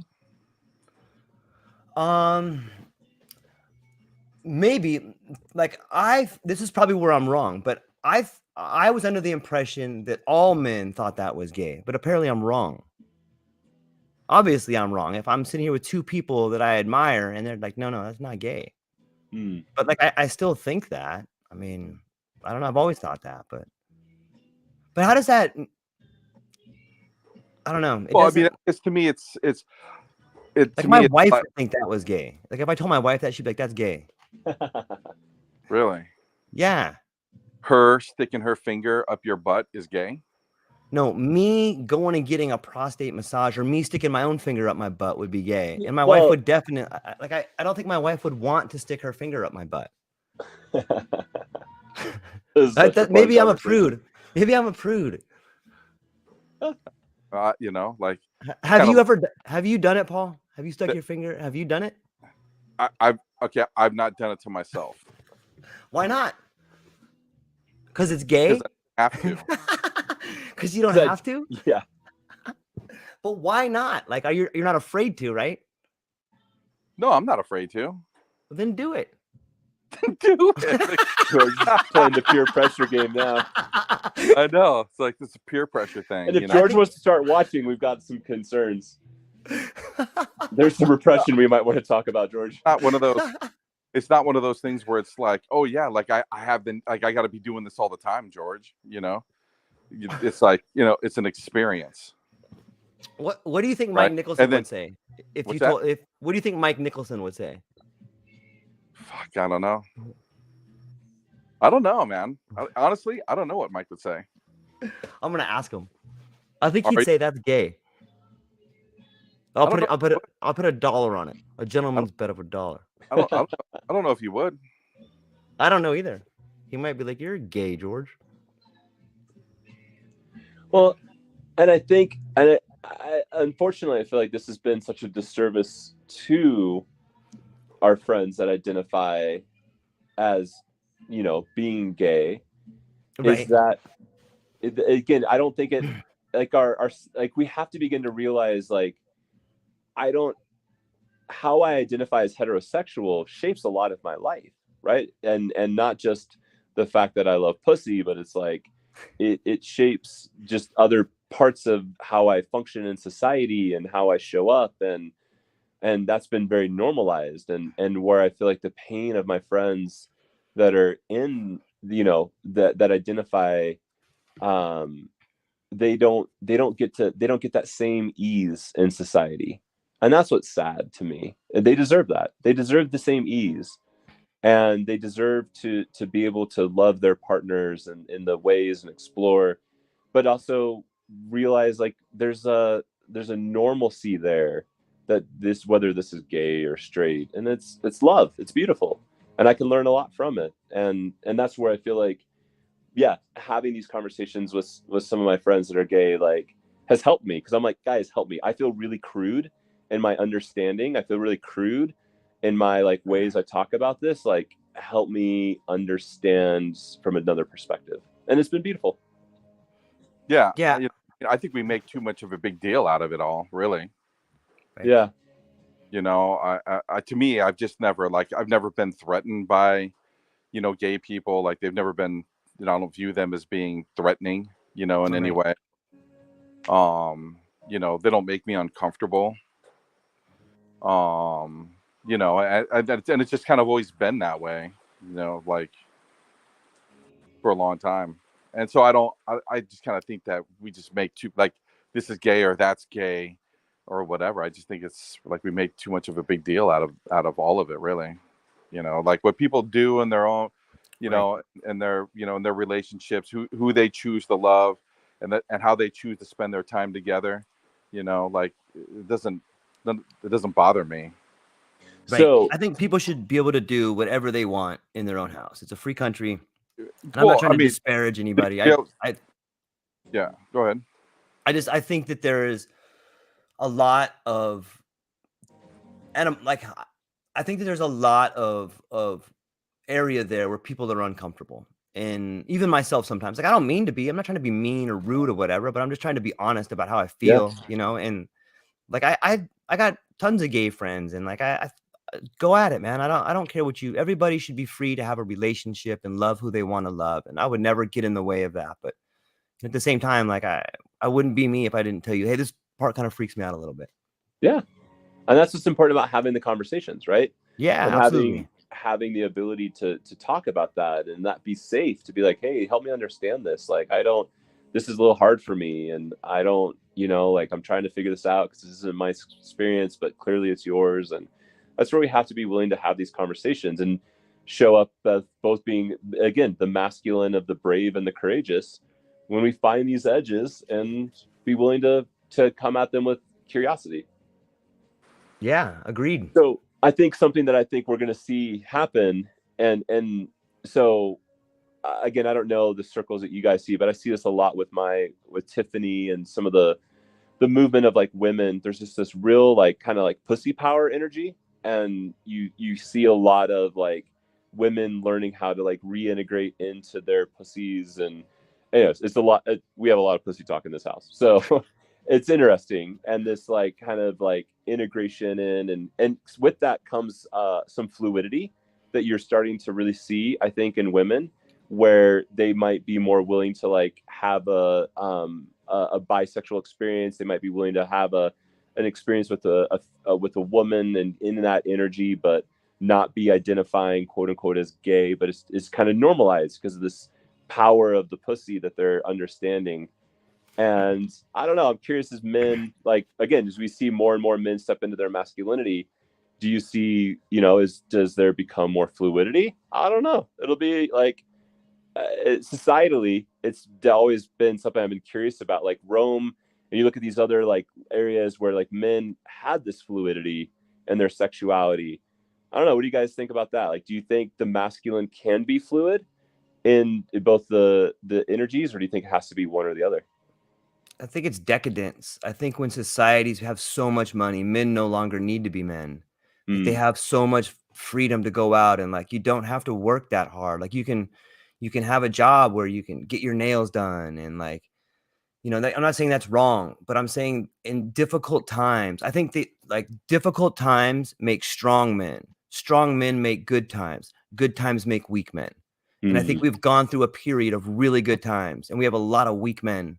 I'm not saying gay men are weak men, but I am saying that like um there's like you said there's tons of masculine gay men that probably drive trucks and are fighters and all this stuff, but yeah. I'm Nice just saying. caricatures of what a man is. Drives a Yeah. truck and fights. That's so funny. But I'm just saying, like, Ride when motorcycles, belong to bike clubs, yeah, totally, right? All of those men. Oh, George. But Yeah. what do you agree with the idea that like if you don't have a lot of money and you got to do what you got to do, I think that when I think of difficult times, I don't think of gay men. Do you? Is there more gay men in difficult times or in easy times? Like when I think of like I think of like San I would Francisco is like agree. I would agree that this conversation is doing a service to gay people, right? Like, it's uh, um, the difficult times, the good times, are the more or less gay people. I mean, geez, George, it's something I've never even thought about ever. why not? Because I think there's always been the same amount of gay people. Mm. I don't think the times. Yeah, I don't think that has. I think again, it's has nothing to do with these things about what happens in society. Like, it's always there. yeah, and like That's now a we good have to point. like what's difficult times and what's good times, right? I mean, shit, I don't know. That's I feel like it's a loaded question, George. It may be. It may be. Like, what do you think? Like, okay, Like if I'm going to get sucked into that conversation, which I really don't want to get sucked into, you know, Yeah. like all I see are like windfalls, man. This it's just traps. There's traps everywhere. like Because go ahead. I don't, because I agree with Jason. Like I don't think it's like, oh, we have difficult times, so there's no gay people. Now we have easy times, and there's more gay people. You know, Yeah, I think that's Well, I think you have the some myth. freedom to. I think the more money you have, the more it's not a freedom you choice. have. Like all those things would like indicate to me that people would think that being gay is a choice. I Yeah. don't, like to me, it's not a choice. It's like you were born that way. That's the way it is. Yep. Yeah, I just, I And I guess don't think what. that's influence. It's not influenced by like, by poverty. So I mean, are there more you Okay, know I would and challenge more that gay a little bit. people in the poor community? Are there more I would. gay people in the poor community? Okay, I would challenge this on the idea of poverty. I'm not saying that poverty makes somebody gay, but I am saying that like imagine like what do you think the relationship is between a heterosexual dad and a gay son? Do you think that like there's problems there, right? Like I think that It there's a depends. lot of problems there. It depends on how masculine the heterosexual dad is. Yeah. Yeah, it's a great point. It's a great point. Like He's a fucking I hope that all dads love their sons, regardless of what preference they have, or regardless of what their sexuality is. well. Like So here's George. I think what you're how I might kind of dive into what you're okay. offering here is that I don't think that we can look at good times or bad times as a delineation of what like more gay people or less gay people. I think what you see is actually repressed and ability to be in themselves. And in hard times or in a more closed society, the same amount like they're just repressed. They're not living Right. into their identity. Right. So Right. they might be closeted, they might Right. be Right. with a Right. woman, but that does not that they're not in their true selves. Now, as things become easier in society and as maybe more resources become available, they can step into I again, this is a bit of a hot take, but there's something really beautiful that the gift of homosexuality provides all of us. And again, this might be a little out there, but this is the mycelium talking, so I'm just going to delineate that. But that they're a group of people on this planet that would say, I'm not going to reproduce. It's a gift. It's a beautiful thing. And I think it adds a balance to society. I don't think that. What's that? I don't think that that's gay people are making that choice. What do you mean? I mean, I don't think that being gay is a choice. Therefore, I don't think that there's actually a conscious thought amongst gay people that I'm not going to reproduce. It's a byproduct. It's a reality. It's a reality, right? But it's like people are making, like this is, I don't think they're thinking about that. No, I think that's understood. It is understood, but I don't think sometimes we honor it for what it is. Oh, okay. So you're talking about like society. Yeah, society, right? Okay. And that, again, talking to George's point of like living repressed or being able to live open, and in a society that can celebrate that and celebrate again that there's like they can express themselves without having to play these games of like you have to reproduce and you have to have a family that looks this specific way. Like, yeah, there is some real gifts when society can give that to people, and maybe it does happen more when there's more affluence or more resources, but it's always there.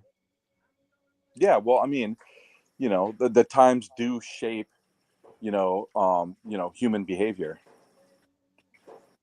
So. But yeah, so I was thinking like around the time of world wars, right? When the world is kind of focusing on solving conflict through violence. Yeah.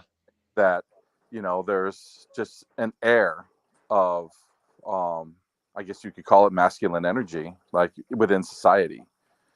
And then, so therefore I could see, homosexuals as being more reluctant to come out in a time like that, right? Mm-hmm. To start talking about how they're gay, whereas, like times when there seems to be, less conflict maybe in the world, more time of abundance, less, where the energy is a little softer, then maybe, homosexuals are like, yeah, okay, I feel comfortable in this time to come out and express what I am. It wasn't that long ago that we didn't let homosexuals in the military, right? So why do you think that is? We were a oppressed society. Yeah, right. We didn't understand sex. You don't think that maybe the military wanted it to be super masculine and that they looked down on gay people as not masculine? Well, I think sometimes cultural. It's so cultural. I think sometimes when we tap back in, like if you were to go back to like Rome and like gladiators and fucking like some of this like real masculine energy, dude, they were fucking each other. There's this fluidity almost to sexuality that was like men and military and like understanding and like fucking taking care of each other's needs. Like it's like, come on, like let's be honest. Like why? Like how could you not also be a really powerful man and understand that energy and play with that energy? And I think I don't know. It was a different time back then, right? You're talking about a time where, they actually had, there were bathhouses. There were sex houses, right? Right. Where, like, just like, hey, I need to stop and get a big gulp. You could like walk into this place and there'll be people in there having sex. Yeah. Right? And so, it was much more open back then, right? Like sex wasn't a big deal. It was a pleasurable pastime. So we sometimes look at that as like the demise of society. So what do you guys think? Is like open sexual pleasure like that healthy in society, or does it maybe signal some sort of crash? No, I think it signals a healthy society. I think on some level, like I don't think it should just be like free love everywhere.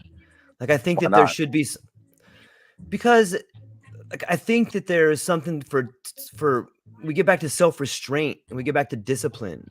And if everybody's just out fucking each other, like there's no there's no discipline there. Like you should have to earn it. Like I think that if you want to be with somebody, you should sacrifice and show them who you are. Like if you just, it's like if you say, I say the word love all the time, and people are like, man, you shouldn't say that all the time because you're wasting it.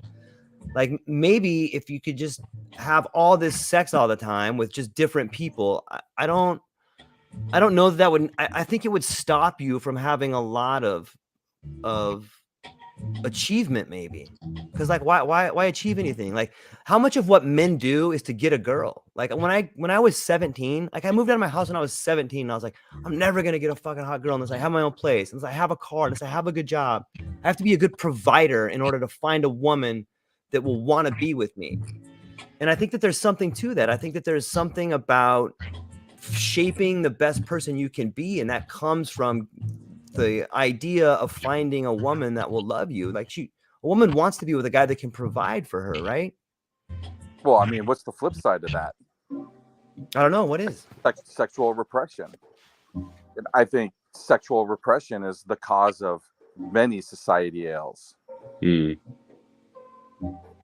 Yeah, Is it- without a Talk doubt. about, we're talking about like, I mean, Jason wants to talk about, like molestation of little boys. It's like, I guess what I've learned tonight is, exists heavy in the Catholic community. Is that news to you? I just never, like, no, I mean, you hear the stories, but I just have never been like, yeah, that's the way it is. You know what I mean? I don't think that way, but, and maybe it is that way, but I just don't like, I guess I don't know. I don't view things like that. But I mean, with child molestation and rape and, I mean, a lot of these things are because of like, because guys got to get laid.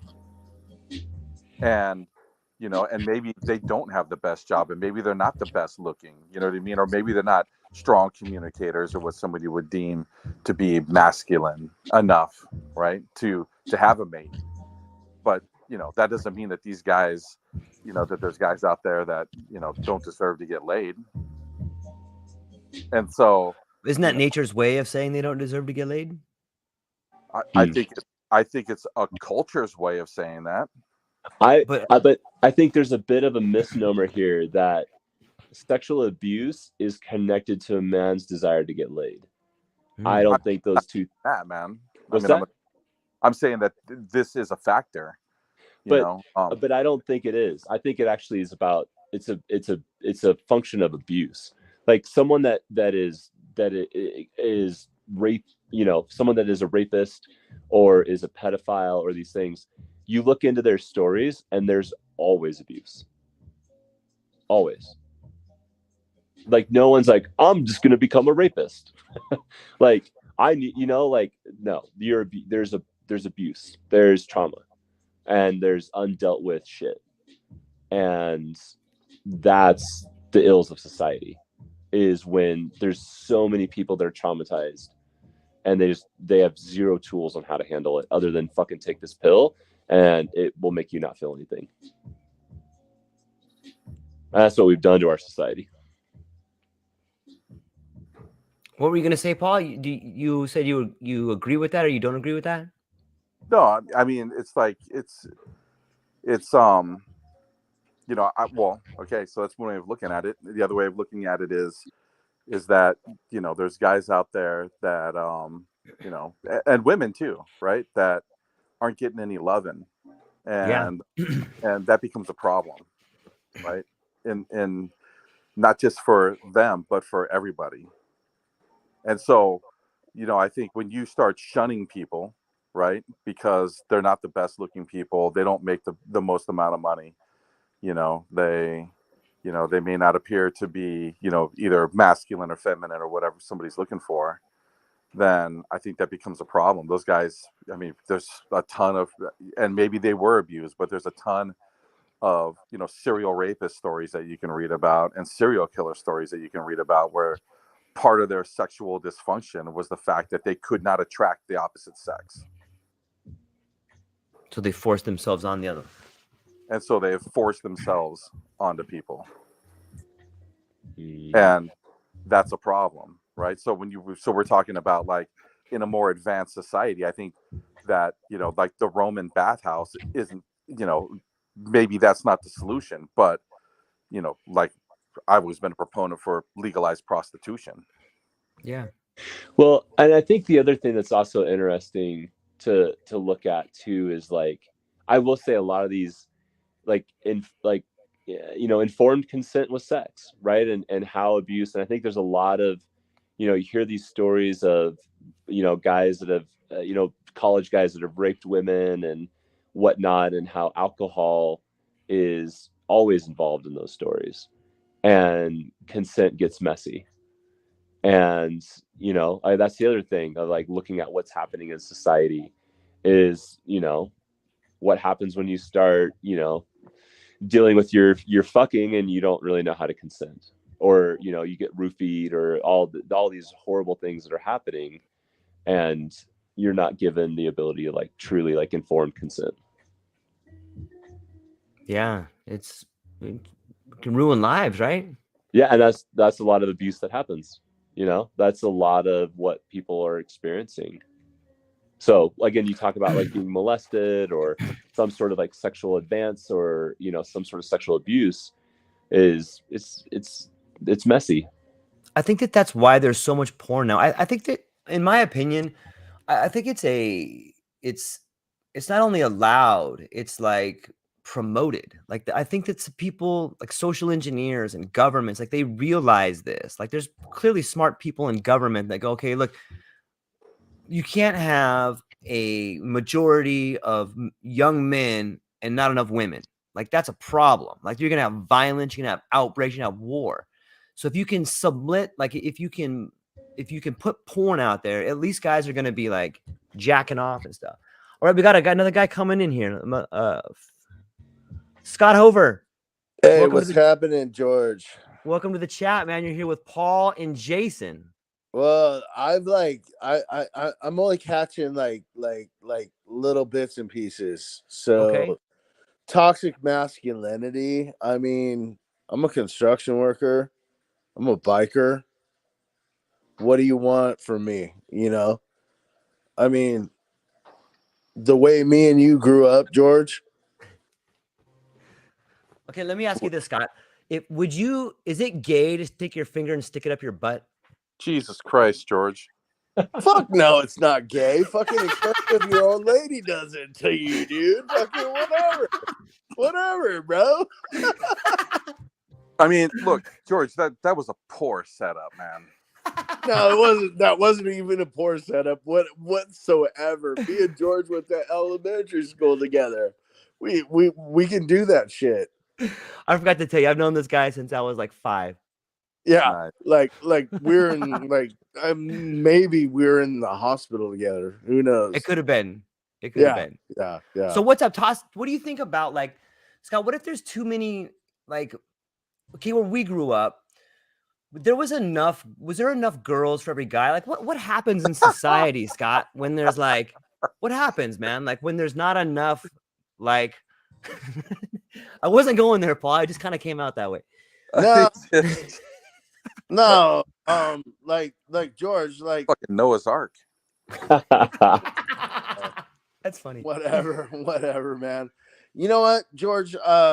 Like I caught bits and pieces of what you were talking about earlier, and like these guys are like talking about like these things that they have no idea about. Like they had no idea how like short Scott Hover and short George Monty got picked on, and how We we were had small to, guys. you know, how we had to like fight our way up. Mm. You know, I don't know how Jason grew up, but I can honestly tell you, Paul fucking is a gangster, man. I have huge respect for him as the way he grew up, and I know for a fact that while him and I may differ on different ideas of masculinity, and like I think I can say this for everybody in the room. While I may differ on ideas of masculinity, I have huge respect for everybody in here, and I think everybody's fucking masculine. no, I'm not going to disrespect anybody in here, but like I like masculinity, like it's something that's being lost. Okay. It's being lost. It's completely being lost, and men are not being allowed to be men anymore. That's And it's redefined. it's a sorry thing. Yeah. So what do you like? You work with some younger kids as a construction worker. Like, do you think that the kids are? Is it that the kids are not as strong as maybe we were coming up, or is it just that we're older and they look soft? No, we were brought up harder, George. Mm. I mean, like what I was commenting, like I was on the corner selling oranges at like 6 years old. It was a different life. We're different people. Some of them are coming up and they're sons of, like, superintendents or whatever, and they're they're gonna learn it the hard way, and I love those kids for that. You know what I mean? So, Scott, do you have kids? I have two daughters, yeah, and they're grown. Okay. Um, so I'm always curious about this, like, transference of the like, what made you a man? And I agree and honor, like, fucking selling oranges on the corner, right? And that defined you as a man. But would you want that for your children? Fuck yeah, I think that every kid needs to learn how to, like, earn and, like, make Yeah, money, and I think that's where society has gone soft. yeah. So Like, how do you teach your children resistance, or how did you teach your girls resistance? I didn't teach them anything. I didn't get the chance to raise them, Okay. unfortunately. Hmm. But It you sounds know, like the kids these days argument that I hear. Like there's been some drastic shift in the way kids behave today than when we were kids. Mm. They're well, like, of course they're, there is. Of course there is. I mean, like, I don't think there is. let me tell you something. I mean, I had stepchildren my whole life. I was with a wonderful woman and three beautiful girls the whole time. You know, and China just came out there, but no, she parented different than I would have parented, and I didn't. It was a different time. Like, cell phones were being put into hands, and everything. Like, this generation didn't get to experience, like, what me and George, or you guys, like, growing up. You know, we didn't have cell phones put in our hands. All of a sudden, there's these devices in their hands, and they don't know how to function anymore at all. They don't. Hmm. There's no function. Like, me and George, we can, like we can, like, pull out a Thomas Brothers map and find our way to Tijuana. But, like, these kids, if, like, the GPS went down, they're fucked. Well, I mean, all that is true, but I think kids these days experience their own unique set of challenges. You know, Well, and challenges. they have skill sets that, like, on some levels, like, we don't have.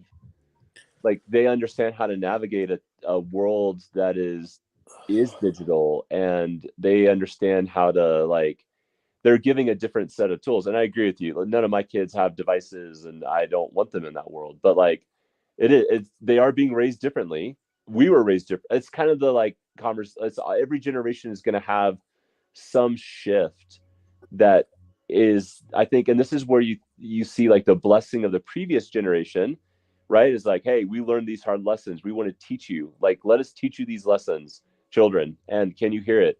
And when you stop teaching the children how to, like, grow, then you start seeing, like, society gets soft and these problems, right? But like, Exactly. And like me and George were brought up to fight, right, George? I think that we didn't have a choice. Like, I got beat up a lot, man. I took some I got beatings. beat up too. Like Ray Haddon like was telling Gina the other night, like how like I used to be fighting all the time, you know? But I think And that comes from being from a lower socioeconomic background. Like when you grow up in an area where either you're the minority or you don't have a lot of money, I think that is the case, and I think that still happens today, right? Or is it that there's so much push for bullying that like kids don't get any like it, sometimes I wonder this, like, do I look at kids today as being weak the same way my dad looked at me being weak and his dad looked at him being weak? Are we just growing weaker every generation? No, You don't think so? no, What do you mean? no. Because I mean, if your dad thought that you were like when you were a kid, you were weak, do you think he would think that same thing about you today? No, he doesn't think that at all today. Okay, well, there you go. So, you think you would you think you've fallen short of your dad's masculinity? No, I think I've improved on it. Okay, well, exactly. there you go. That's And the then game. so kids today, if by that logic, kids today will come up and think that they improved on our masculinity. Yeah. I can see So that. like, it's interesting. Like, I was bullied pretty hardcore, but I didn't fight back, and I lost that's part of my masculinity that I've actually had to come back into. Is I was so taken. I was like verbally abused. I never really got physical abuse, but like, man, I was decimated by my friends and bullied super hardcore. That sucks. And but again, but it's interesting because like I didn't fight back. I didn't have the tools. I wasn't witty enough or smart enough to like fight back in a way that could stand up for myself. And that was lost. And that's something like I think some men learn how to fight back. And it's interesting you guys talk about this because we had this conversation like at work. If you could go to the future or your past self and have a 20-second conversation, what would you do? And I answered that as being like, I'd go back to 5th grade and tell myself, fight back. Because I didn't learn that. You know what, George probably witnessed this with me. I got bullied bad. I was shorter than he was. Like George was a wrestler. He was a stud. He was a stud. Thank you. And I was this little skinny kid. And everybody picked on me. And boom, I got chased out of Lincoln Middle School one day, and like I ran out of the school crying my eyes out until I decided to fight back. And my dad pulled me into a garage and he, told me, he said, you hit first, you hit hard, and you don't stop hitting. And nobody ever fucked with me ever since, What it's a was beautiful that? lesson. Yeah. What that was in 6th grade, Scott? Yeah, that was in 6th grade. It was Dominic Ray. Dominic Ray. And yeah. I remember. And like I whipped his ass all over the place. And then the next one was Josh Corso, and the next one was Sean Ream, and let me ask you this. It went on. Were you like, so how do you when you it was fucking traumatic. I remember it fucking happening. And I remember feeling fucking horrible. But what was it like? So how did the encounter go? So you get chased out of school, and then do you come back the next day and just pick a fight, or does he see you and start fucking with you again, or how did it go down? I came back the next day. I licked my wounds, and my dad and my cousin like put a punching bag in front of my face, and they taught me how to punch, and that was it. That was that. And like, that's, you want to call it toxic masculinity or whatever. It's a boy learning to be a man, Did that change your life? Would you say was your life different after that fight? Oh yeah. I never took any shit ever again, ever from anybody. And then one, like, That amazing. And one, like, it's amazing how, like, see, like, I think that that's a huge part of what should happen. And I wish, I mean, it's interesting to hear these two stories. Like, you know, I wish that people could feel what that's like, you know, because it sucks to get bullied. I mean, I know what it's like, but it's so sweet when you're able when you finally get the courage to fight back for yourself. It's like Yeah. something fucking shifts in you. You know what I mean? And like, yeah, like, and there was a point in my life that, like, when I wasn't gonna take any shit from anybody at any point. No more, no more. I was like, well, and then people started challenging me, and they wanted to fight, and I'll fight them. You know what I mean? and so do you think that we're doing have we done an injustice to like a generation of children by not letting them fight? I think we have, like the whole, like, I really do think that, like, when a bully, like, bullies somebody, they need to get socked in their fucking mouth. You know what I mean? I do. Mm. Yeah. I mean, that's what it is. And, like, we grew up that way, and, like, it's boom. You So want to you want to bully somebody, boom, you get hit. Talk shit, get hit. so I think, like, I don't see that as being toxic masculinity. I think, but there's an interesting play where when when does that become the bully? Mm-hmm. Yeah, You know that's what? You know what? it's the mindset, right?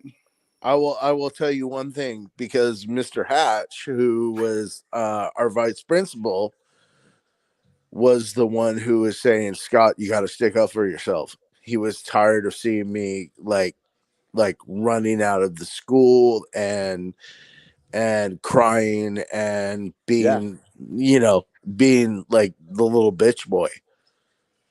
And then there was a point where he said, Scott, you're done, dude. You're beating up too many people, Yeah. you know.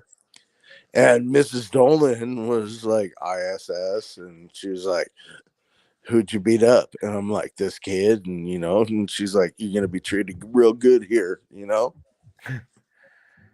But, like, I mean, that's the way it was back in the day. Do you think that I don't know if people that get do you guys think that people that get bullied go on to become bullies? I think it's a path often. Yeah. I would disagree. I think that once you've been bullied, that you learn lessons there. I think the lesson you learn is A, how it feels to be bullied, and B, what it feels to fight back. And I think that because you have been bullied, it affords you some humility. You know, and I think that there's it's like the dual sword right there. It's humility, But and then yeah, go so ahead. much of bullying is playing on the weakness of another person, It and is. often that what ends up happening is you had a weakness that was exploited. Yeah. And since you couldn't handle, like, so you were bullied in some way, shape, or form. And again, I think to your point, George, when you're healthy, like a healthy Mm. human being, Hmm. yeah, you don't pass that on. But if you don't know how to deal with that, I would Yeah. say the majority of bullies were bullied in some way, shape, or form. So you're saying that I am a bully? No, no, no, no. I'm not saying you No. are. No, no, I'm no, just no, saying no. I'm like, what, like, that's your rationale right now. no. I'm No, saying I don't. Yeah. every person. And this is the question: is like, I believe in fighting back. You have to fight back. You have to find your voice again, but you also have to learn the wisdom of not becoming the bully. That's Well, right. I'm gonna tell you right now, like, George Monty, and George is stud. George is stud. Nobody's gonna fuck with George. That's well Like, I put. George up yeah, one time. I'm not gonna fuck with George. George isn't gonna fuck with me. We have a mutual respect for each other. It's like we can fight each other and we'll both go to the ground and like we'll roll around and we'll like we'll beat each other up, you know. Yeah, but you're not But bullying. There's no bully no, energy there. no, but Yeah. check it out. Check it out. I went on in life to go into the Coast Guard. And I went into the Coast Guard because I beat the fuck out of somebody. I fucking hurt somebody so badly that they were put into an ICU unit. Now you sound like a And bully. no, he hit me with a freaking dowel. You know what I'm talking about? A dowel out of a closet. Mm-hmm. Right? Yeah, he hit me in the head with it, and I proceeded to check him down under a car, and like I beat his ass badly, and I spent like the next like 4 years making up for that because like I put somebody in a bad situation. I'm not that guy, you know what I mean? I saved so many lives. Like you don't even know who I am, man. I saved a lot of lives. Did you do like as you were saving those lives, did you feel like you were making up for the guy you almost killed? Yeah, that's what I was doing. That's what I was doing, man. Mm. Do you feel like do you still feel bad about what you did to that guy? Yeah, I do feel bad, but he fucking tried to hurt me. You know what I It's mean? true. Yeah, yeah. Yeah. He Yeah. tried to hurt me, and like I did a lot of like seriously crazy stuff, making up for it. You know, Yeah. That's fucking yeah. nobody can take what I've done away from me. Like there's there's pictures all over the internet of like what I've done. You know, Yeah, like you can't control what happens to you, but you can control the meaning of that event. Sounds like exactly. right? Exactly. And, I mean, you call it toxic masculinity or whatever you want to call it. It's the way we're born and raised, and we fought, and we like that's how we were raised. We fought. We had combat. You know, there Yeah. wasn't there wasn't Well, there wasn't way if of there looking at wasn't masculinity. anything that like anybody can like say back in those days. We fought like fists flew, and we were men, and we are men now. And now these kids don't have the they don't have the they don't have the benefit of what we did. You know what I mean? And Live in their it's a own pretty mind. sad They have situation when our country is going to be dependent on these kids that have never been socked in the fucking face.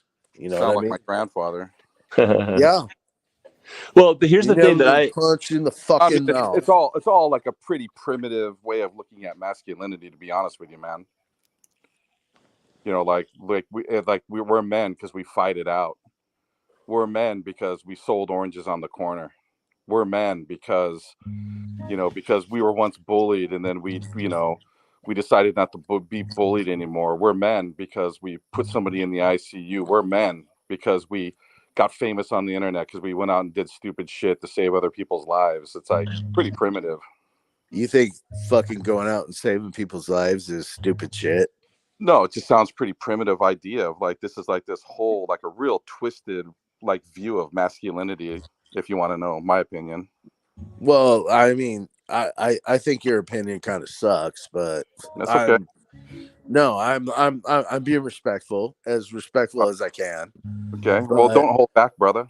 No, I think your opinion sucks because Why like do you think it sucks? Like, I don't. Just Yeah. to be clear, I don't think he said that saving people sucks. I just think he's saying that the idea of what he doesn't Kind of a agree with your idea. superhero type of like way of looking at things. But why do you think it sucks, Scott? Why do you think what he said sucks?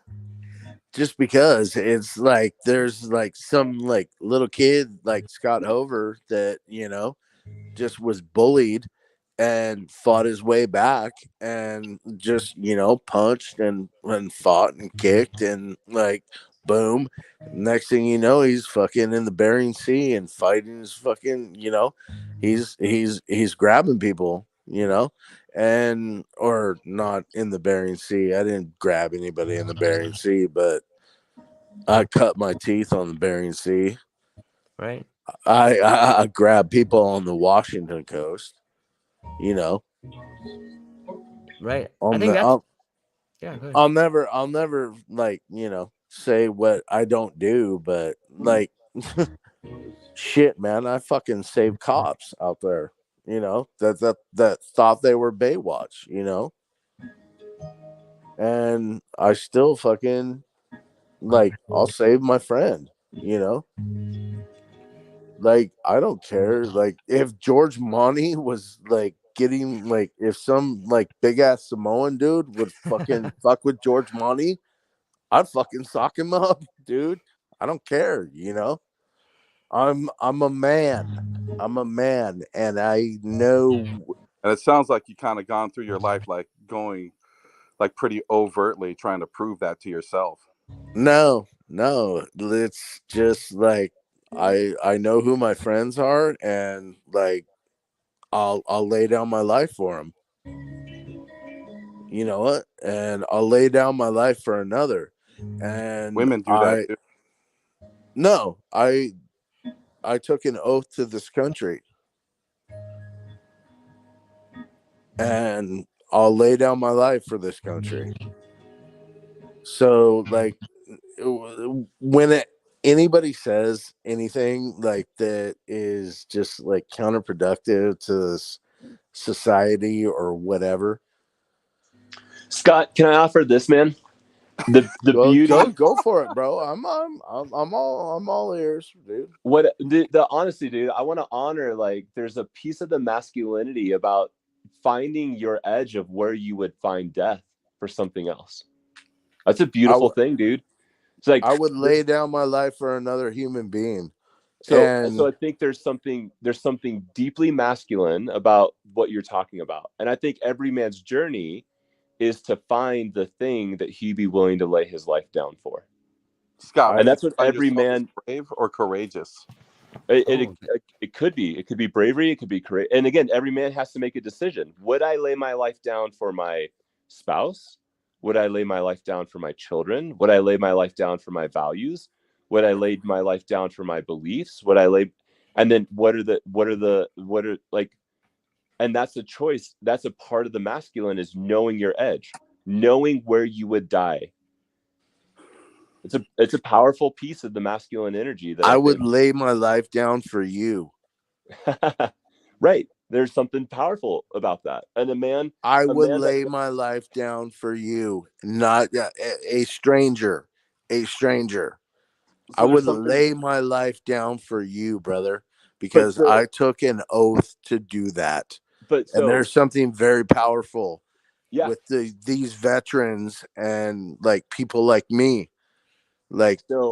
Seriously, I would lay my life down for you, bro. So, but the thing that we have to understand is that every man has to, because you're willing to lay your life down for this country, we can't look at it as like that makes you more masculine, and someone that's not willing to do that is less masculine. It just means you found your masculine, you know what you're going to do. And I honor that. And Paul might choose a different path to that masculine energy. And it's not to say one is more or less masculine. It's about, dude, where are you willing to die? That's the question. That's the masculine question. Where are you willing to die? Well, I've obviously stated it. I'd Yeah. lay my life down for another person, So I just want to. and That's I that's the lay my life masculine down for energy I my see. country. Yeah, it's a beautiful masculine energy, and I don't know, George. What's your edge? What would you die for? What would I die for? Oh man, I would die for my family. And I don't know, I would die in the service of trying to do the right thing if the situation called for it. I'd like to think that, but sometimes I think that we don't really know until the situation arises. Like I like to think all these things that I would do, but you don't know until you're in that situation, and Exactly, George. Exactly. I don't Exactly. know. There's somebody could could try and stab George, and I'd fucking stand in front of him. You know what I mean? That's who I am. That's who I am. Man, And I Paul, like what to would you die for? I mean, I'd die for my family. And then, like what George said, if the situation arose where, I was defending my beliefs, I would definitely die for that. What? I Ooh, mean, do you really think you could stand up? Like, okay, so me and you, Paul, we differ. We differ big time, right? I don't know about big time, but on this we differ. Okay. Do you think you could stand up against me? Like I'm a guy who keeps a gun in my nightstand. I don't keep a gun in my nightstand because I don't live in fear. I'm not living in fear. I'm living in like protection. I Yeah, know, I don't go around in fear. I don't think that way. I'm not a fear-based person. I don't keep guns. are you saying that like I'm living in fear? I think Because like like somebody willing to stand there and ask me if I'd be willing to stand to them. Yeah, for sure, bro. I'd stand to you. But then at the same breath, tell me like you're keeping a gun in your closet or under your pillow or whatever. That's fear-based. That's what I hear. I hear fear coming out of your mouth. you hear fear. I do. Bro. But I have no fear, bro. No, George you do knows have. I have no You fear. have giant insecurities. I don't have any insecurities, bro. I can like jump up and like throw down I anytime, any stated that place, many times, which just continues to further my belief that you have fears and insecurities. I Traumatized. don't, brother. I don't. That's what's funny. Like to me, That's like any man who jumps into a conversation and starts talking about like this is what I'll do to another person and this is what I've done and I keep guns, all I hear is scared, scared, scared. That's what I hear, man. I don't hear masculinity. I hear fear. that's what's so funny is like George knows me so well. He knows me Good so for George, well. man. He knows me so well, and he knows like, hey, is Scott Hover scared of anybody, George? Well, Scott, I think I I don't hear love George jump into your defense, Scott. well look, I no, no, no, love no, no. I'm just saying. I'm I just mean, saying. honestly, man, you know what I mean? Like, this is what I'll do. This is what I've done to people. I fight, we fight. I sell oranges on the corner. You know what I mean? Like I hear fear, man. That's what I hear. Man, I'm more Mexican than anybody in this fucking town, dude. Fucking, whatever, What does that whatever. with anything? What does being Mexican or your degree of being Mexican have to do with anything, man?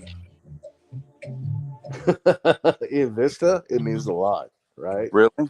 I spent Yeah. 20 years in Vista. I Oh, know little. really? Yeah, Really? really. Yeah. What street you from, bro? I grew up near John Landis Park. Okay, cool.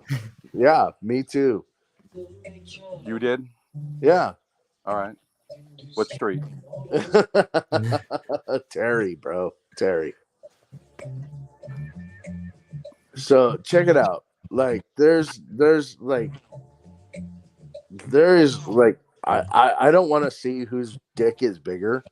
right now, because I guarantee you. But maybe in the future. Is that what you're saying? You know what, brother? I'm gonna tell you right now. Anytime you want to, All right. That's enough. That's enough. I love you. I'm gonna talk to you a little bit later, Scott. I love All you, right. homie. All right.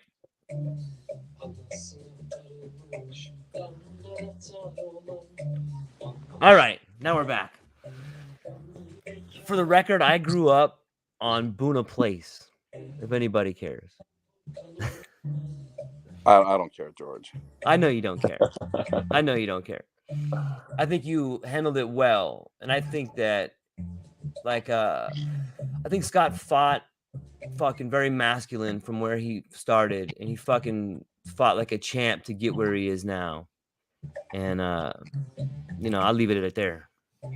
But yeah, it's interesting to get to see different people at different stages of their life and how they feel about it, and I don't necessarily think it's wrong or it's right as much as I think it could be right for that person, if that kind of makes sense. I think it's interesting to see different people on their journeys. And especially for me, I've known that guy since we were kids. And when I hear him say things, like, I see what he's saying because I fucking lived the life with him right there. But I would have to agree that it is primitive in a lot of ways. Like, I fucking love that guy, but I think some of the ways he's seeing his life could be better. And I say that from a fucking place of love. But yeah, it's crazy. It's interesting, but that's Well, I think something that's key about, and what I love, again, just some of what Scott was sharing, and what, at least what I was trying to see in the positive, was the masculine holds very primal energy, and there is very primal energy to the man.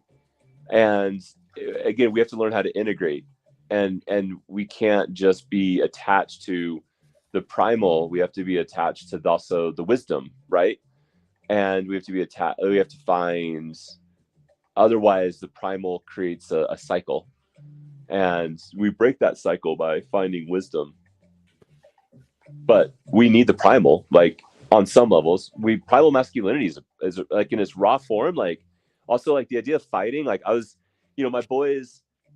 I don't feel like my son is in 6th grade, and that's when a lot of bullying happens, and it's when it happened to me. And I don't see him getting bullied right now, and I'm really grateful for that. But dude, we wrestle. Like, right. I fight with him. Like, I'm like, all right, dude, let's throw down, right? Like, let's wrestle. Let's get physical with each other. That's important. Like, teaching him, like, and that there is something about the masculine that needs to know its edges, and it needs to know its power, and it needs to know, what is it like to feel like it has dominance, and what does it feel like when it's in submission. Those are, and George, as a wrestler, I'm curious, like, how did you find your masculinity through fighting in that form, like, really, physical match with another man? Like, tell me about that. So for me, like, I remember in kindergarten just being chased around the playground and just getting fucking beat up. And it's ironic because the guy that beat up Scott, and that Scott finally beat up Dominic Ray, when I was in kindergarten, Dominic Ray was my bodyguard. And he's kind of crazy, right? And then in, like, 4th grade, I was playing soccer, and I was really small, man. I think I weighed 80 pounds in high school in my freshman year, like 85 pounds. And so I was a year younger than everybody too. So in 4th grade, everyone was bigger and older than me. And remember Paul Arredondo, we were playing soccer, and he started laughing at me, and I started pushing him, and I was the aggressor, and I started pushing him and yelling at him, and he just picked me up and, like, threw me on the ground. Like, I landed on my head, I started crying. Me and Paul both went to both got referrals and went to the office. They called our parents. And then my dad came and picked me up, and he's like, "What happened, son?" I'm like, "I got in a fight." He's like, "Did you win?" I go, "Nope." And that was it from my dad for the ride home. And then I got home, and my mom was home, and she's like, "What happened?" I'm like, "I got in a fight." My mom said this. She goes, "You know what, George? You're younger than every boy there, and you're not going to be as big as every boy there. So you need to learn how to fight with your words. And from this point forward, if you get in a fight and you can't talk your way out of it, can't figure out a way to use your words, then you probably deserve to get hit. You need to figure that out. So then after my mom had told me that, then my dad decided, you know what, George, you're going to go wrestling. And from like the next week on, like I wrestled 2 days a week. And then I wrestled from like 5th grade until my junior year in high school. And by like the first few years of going and wrestling, I'd go every Saturday. I fucking hated it. I hated it. I'd go to practice. Every kid would whoop my ass. My dad would be like, wrestle those bigger boys. I go there and I just get beat up. I get pinned. I get thrown around. And I didn't win a wrestling match for like a year and a half. And I never, like, I remember being way out in the middle of the desert, this place called Holtville. And like, you know, you would wrestle on a given Saturday, you'd wrestle 4 matches. And so I remember going there and crying. I'd cry every Saturday. I don't want to go. I don't want to go. I don't want to go. My dad's like, you're going. And so one day in Holtville, like I just went out there and I would just lay down and I let the guys beat me. And my dad, like I came back and my dad's like, look, George, you're always going out there. So you might as well try to win because you're going to keep going until you do win. So one day I went out there and I choked a guy. Like I threw him in a head and arm and I choked him. And I felt so like proud of myself, you know, and then, you know, that was like in 5th grade. By the time I was in 7th grade, dude, I was the fucking goddamn best wrestler in my age group in the county. Wow. And yeah. And then, but then it never stopped there because when I was in 7th grade, my dad started taking me to the high school practice. And he's like, you're going to wrestle all these boys now. And I'm like, dude, I'm like 12, Dad, or I wasn't even 12. I was probably like 10. And then by the time I got to high school, I remember I wrestled varsity my freshman year. And I'll never forget being like, we were wrestling for like the conference championship. And I remember being in like the varsity locker room. Don't even have hair on my balls, man. You know, when I was wrestling 98 pounds, but I probably only weighed 88. And I remember I'm the first guy out because I'm the smallest. And I remember sitting in there with these fucking other boys. Like, I remember Mike Nicholson was the fucking team captain. And I remember, like, I'm sitting over there and I'm like, dude, all these guys are like fucking, these are the older boys, you know? I don't need hair on my balls, man. And then, like, I just remember Mike Nicholson coming to me and goes, are you fucking ready, George? You ready to do this? You representing the team right now. And I felt like it was like Lord of the Flies, man. I idolized this guy. He just comes over to me and he looks at me. He's like, you're going to go out there and you're going to fucking kick this guy's ass. Just smacking me a little bit. Are you ready? And I remember just like that changed my life, man. Wow. And so like that to me, you know, I ended up becoming captain of the wrestling team, you know? So for me, it was this long haul from being the kid that got beat up to learning how to use my words, which meant, you know, I still had to try to be witty or charming, and then getting to the point where I was in high school. And even like, I love Scott saying I'm a badass or whatever, but I never really felt that way, you know, and I still don't really feel that way. Like I try to rely more on my words and on my language, you know, and shit in high school, I got beat up a bunch. I remember I got jumped a couple times and, you know, I spent a lot of time on East Los Angeles Street. That's where I kind of grew up by these guys, a little off to the side, but you know, it was predominantly a Mexican neighborhood. And I remember coming out and like skateboarding.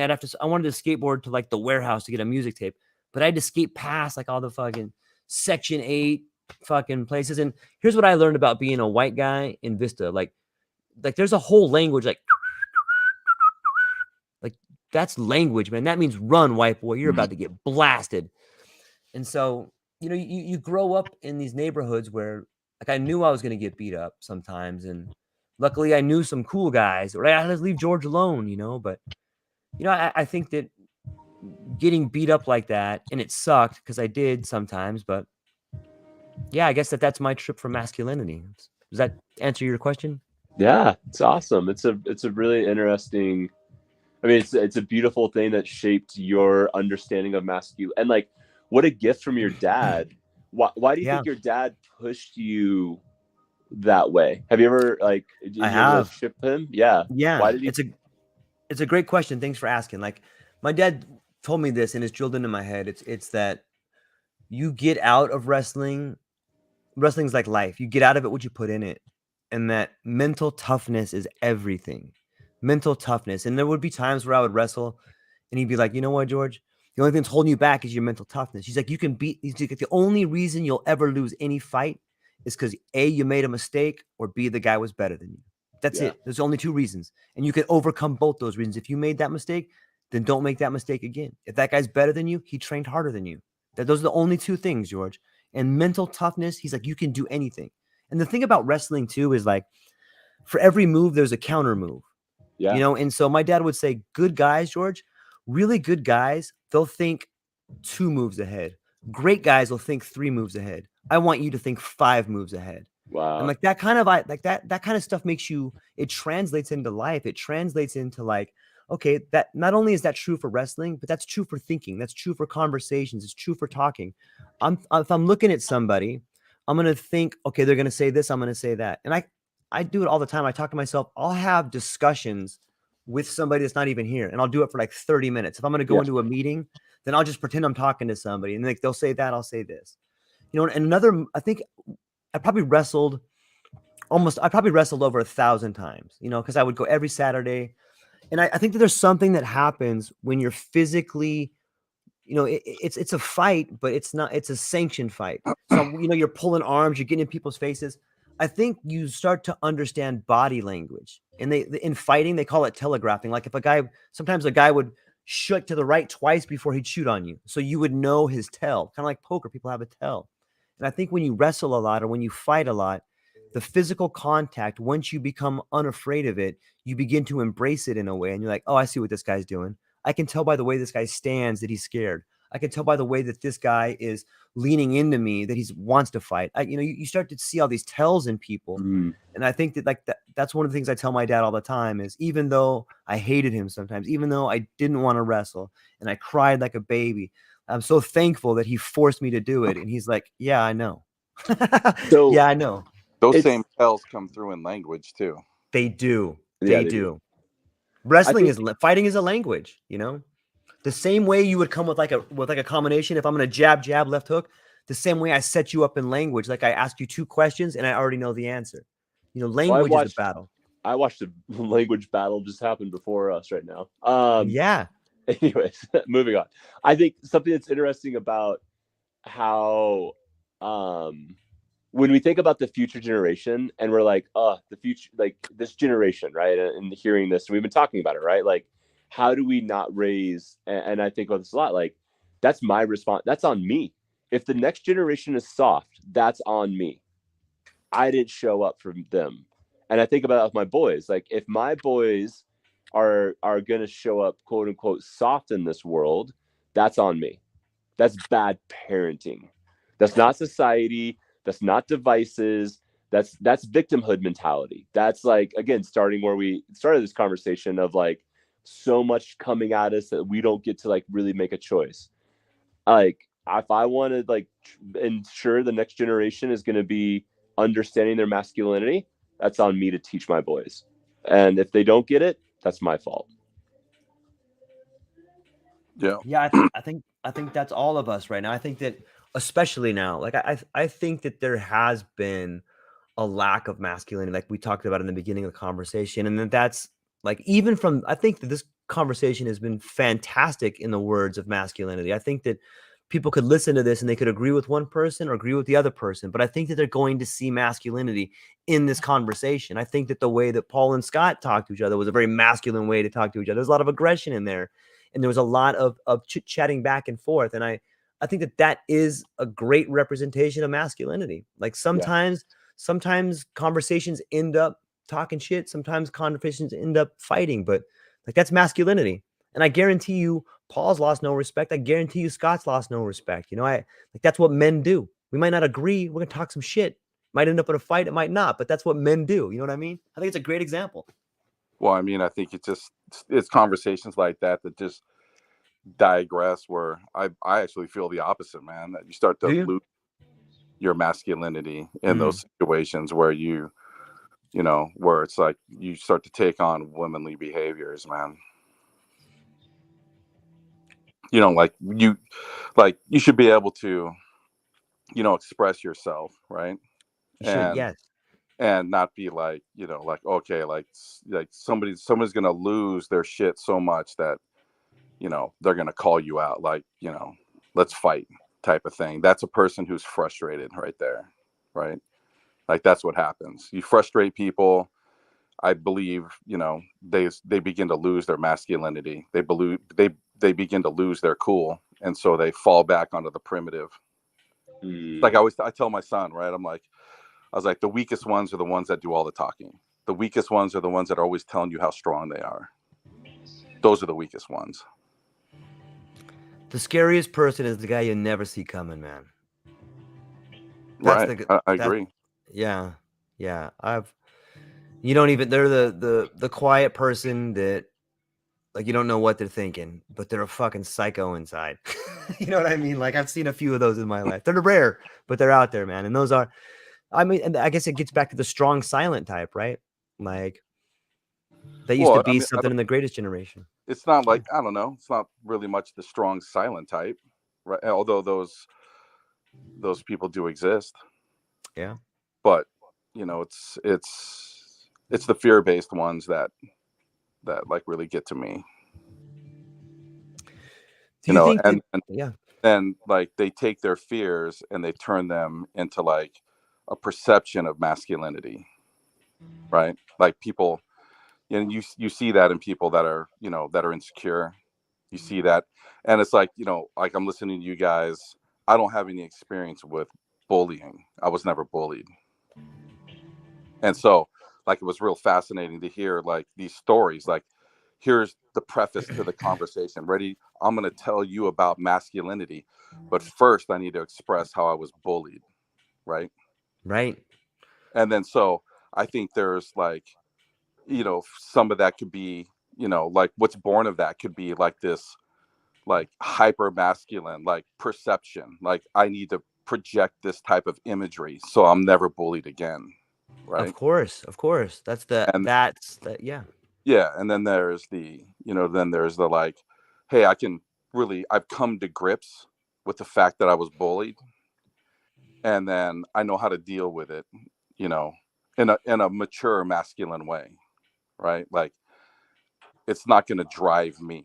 You know what I mean? Like I control it. It's not driving me.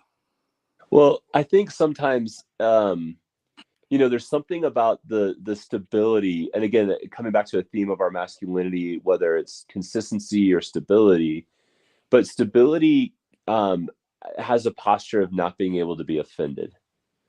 And bullying is built on the premise of offending, of hurting. And the masculine, I feel like the invitation is like, you cannot offend me, because what that means, you have power over me. That means you could say something that I would take offense to. You can't, and I think that's part of the path into the masculine, is getting to that place of like, yeah, you can't offend me. Now there are things that could be done that are vulgar or, you know, might be offensive. Sure.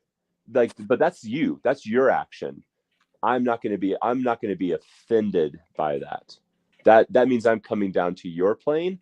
I'm not going to play that. So the way to get past bullying is to choose to not give it the energy or to be offended by it. You know, or, you know, does that make sense? Yeah, I do. I think another addition to that, like, those are learned behaviors. And when we look at the way people end up thinking about masculinity, it starts with the foundation, right? And if your foundation comes from overcoming a bully or being bullied or not being bullied, you may end up on a different side of the mountain, if that kind of makes sense. Like if you were taught like, okay, this is how you deal with this, then you build on that success. You know what I mean? So when Paul was saying you can end up having a hyper masculinity, or even Jason, when you were saying a bully can become a bully, like you could see how that foundation could be built. Like, okay, I had this success here. That means if I continue to do this, I should have the same kind of successes. Yeah. But ultimately, I think that, you know, it's a lot. It's hard. Masculinity is very difficult for a man to understand. Like, it doesn't come with a rule book. There's no instruction sheet, and each individual man is given a certain set of tools, and you have to carve out what masculinity means for you.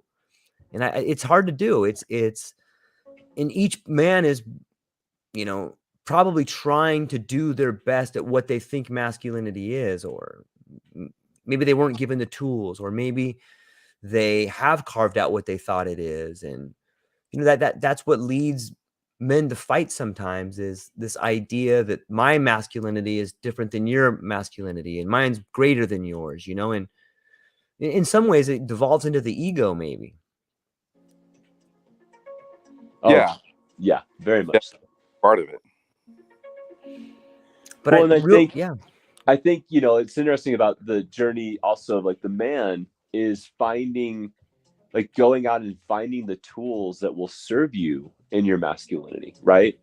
And that's what I think we're all called to, is like, all right, does this tool help me, right? So wrestling, right? It served you in a beautiful way. So it's a beautiful tool for your masculinity.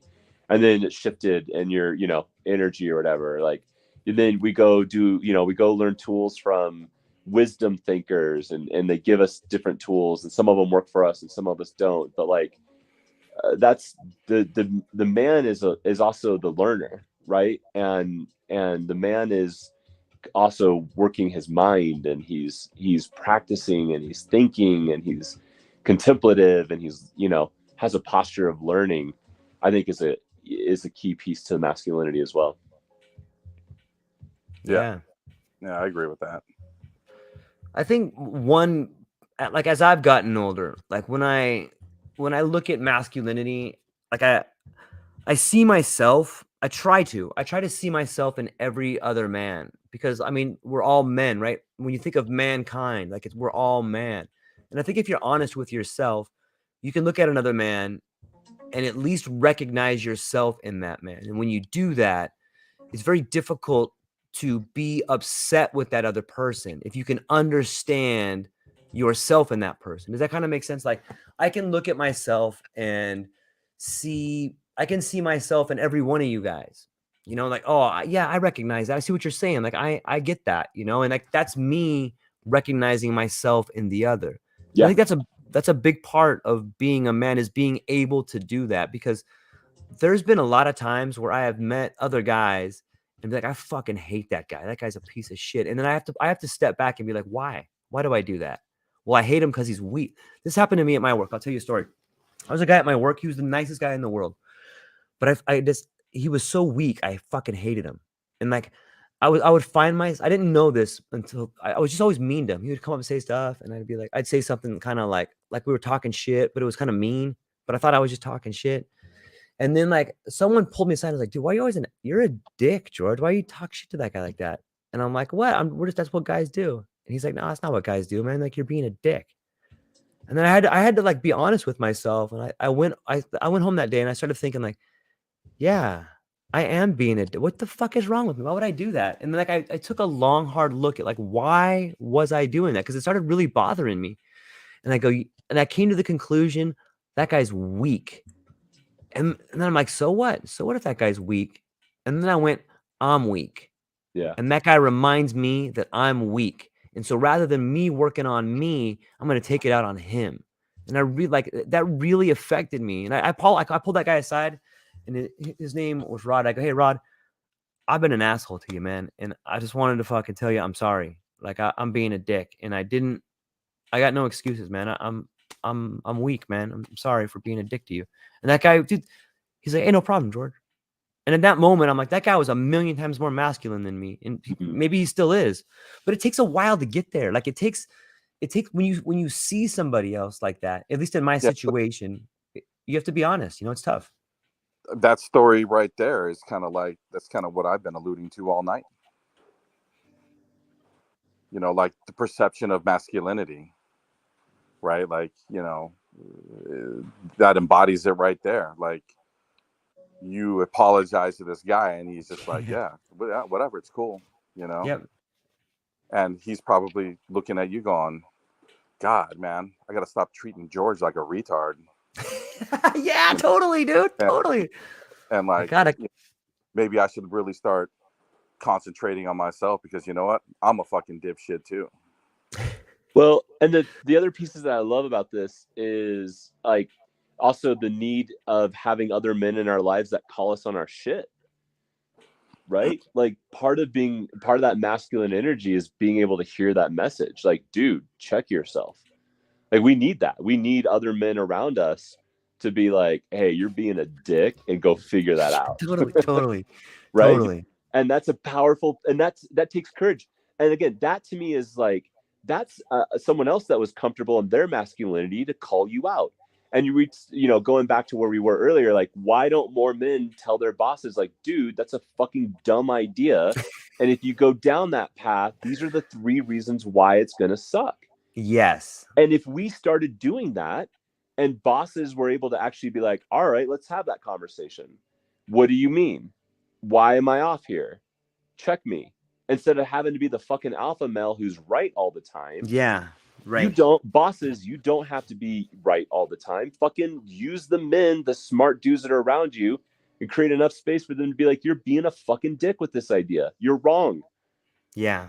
That's business. We need that. We need men that are able to have those conversations. And when you can have that in a business, fuck, like you're doing business a different way. And I hope we see more of that. Like that's part of what I hope for men is like you can show up and you don't have to play the game anymore. Like, oh, well, my ideas don't hurt. Like, tell your boss, have that conversation. Yeah. And I think that is where, much like we see all the time, like emotions can run hot, especially if what I've learned this journey too. Like I've been fired a lot of times, and I found myself in offices and like having discussions and losing so many arguments. Like just like wrestling or just like anything in life. In the beginning, you suck and you lose, but if you keep going, you get better. And my evolution of language has come from me being in trouble. Like, for example, like I used to go into the office and people would say, you know what, George, we don't think you're really working hard enough. We want you to work faster. And then they would show me this sheet of numbers. And it was like, it was all these arbitrary numbers. And it was like, it's a tactic to get people to get you to work faster. And it took me a long time to realize, like, I can't yell and call them names. Like that's an ad hominem attack that doesn't do anything. But what I can do is I can point out the flaws in their thinking.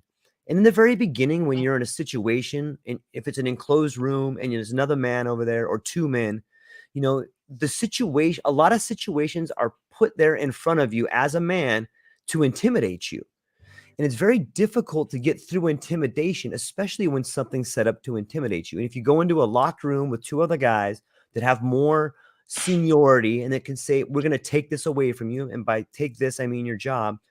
So now you have to get comfortable in your own skin and with your own ideas to be like, listen, you guys I'm thankful that you're here. I appreciate it. Let me tell you why you guys are wrong. The numbers you're trying to use are not a formula that works. Like you're not measuring all the variables in this equation. And that's why the numbers look wrong to you. And then they just sit there and look at you like, what? Yeah, let me show me this matrix you guys are using. You're not counting all the variables. So you're not going to get the right answer.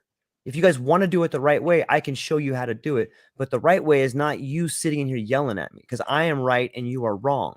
And I can prove that because I can go out and do it and you can't. And when as a man, you can get to the point where you can express your ideas and you're not going to get rid of the emotion, but you can tamp it down a lot. And when you can do that, that becomes the masculine. Too often as a young man, I thought the masculine was yelling. I thought the masculine was getting mad. I thought the masculine was fighting. But the true masculine is being able to, I think it was Sun Tzu who said, the most efficacious form of war is to never throw a punch or fire a gun. Like that's the best warrior, someone who never has to get in a fight. What was that, Sun Tzu? Yep. Yeah, it's interesting to think about. But well, I think it's interesting. George. Yeah, your friend Scott is asking many times to be unmuted. Scott, I love you to death, my friend. But dude, I feel like you're drinking, man. I don't see this goes anywhere. So I'll hit you up tomorrow, my friend. I love you. Go ahead, Jason. Sorry, I lost my thought there where I was headed.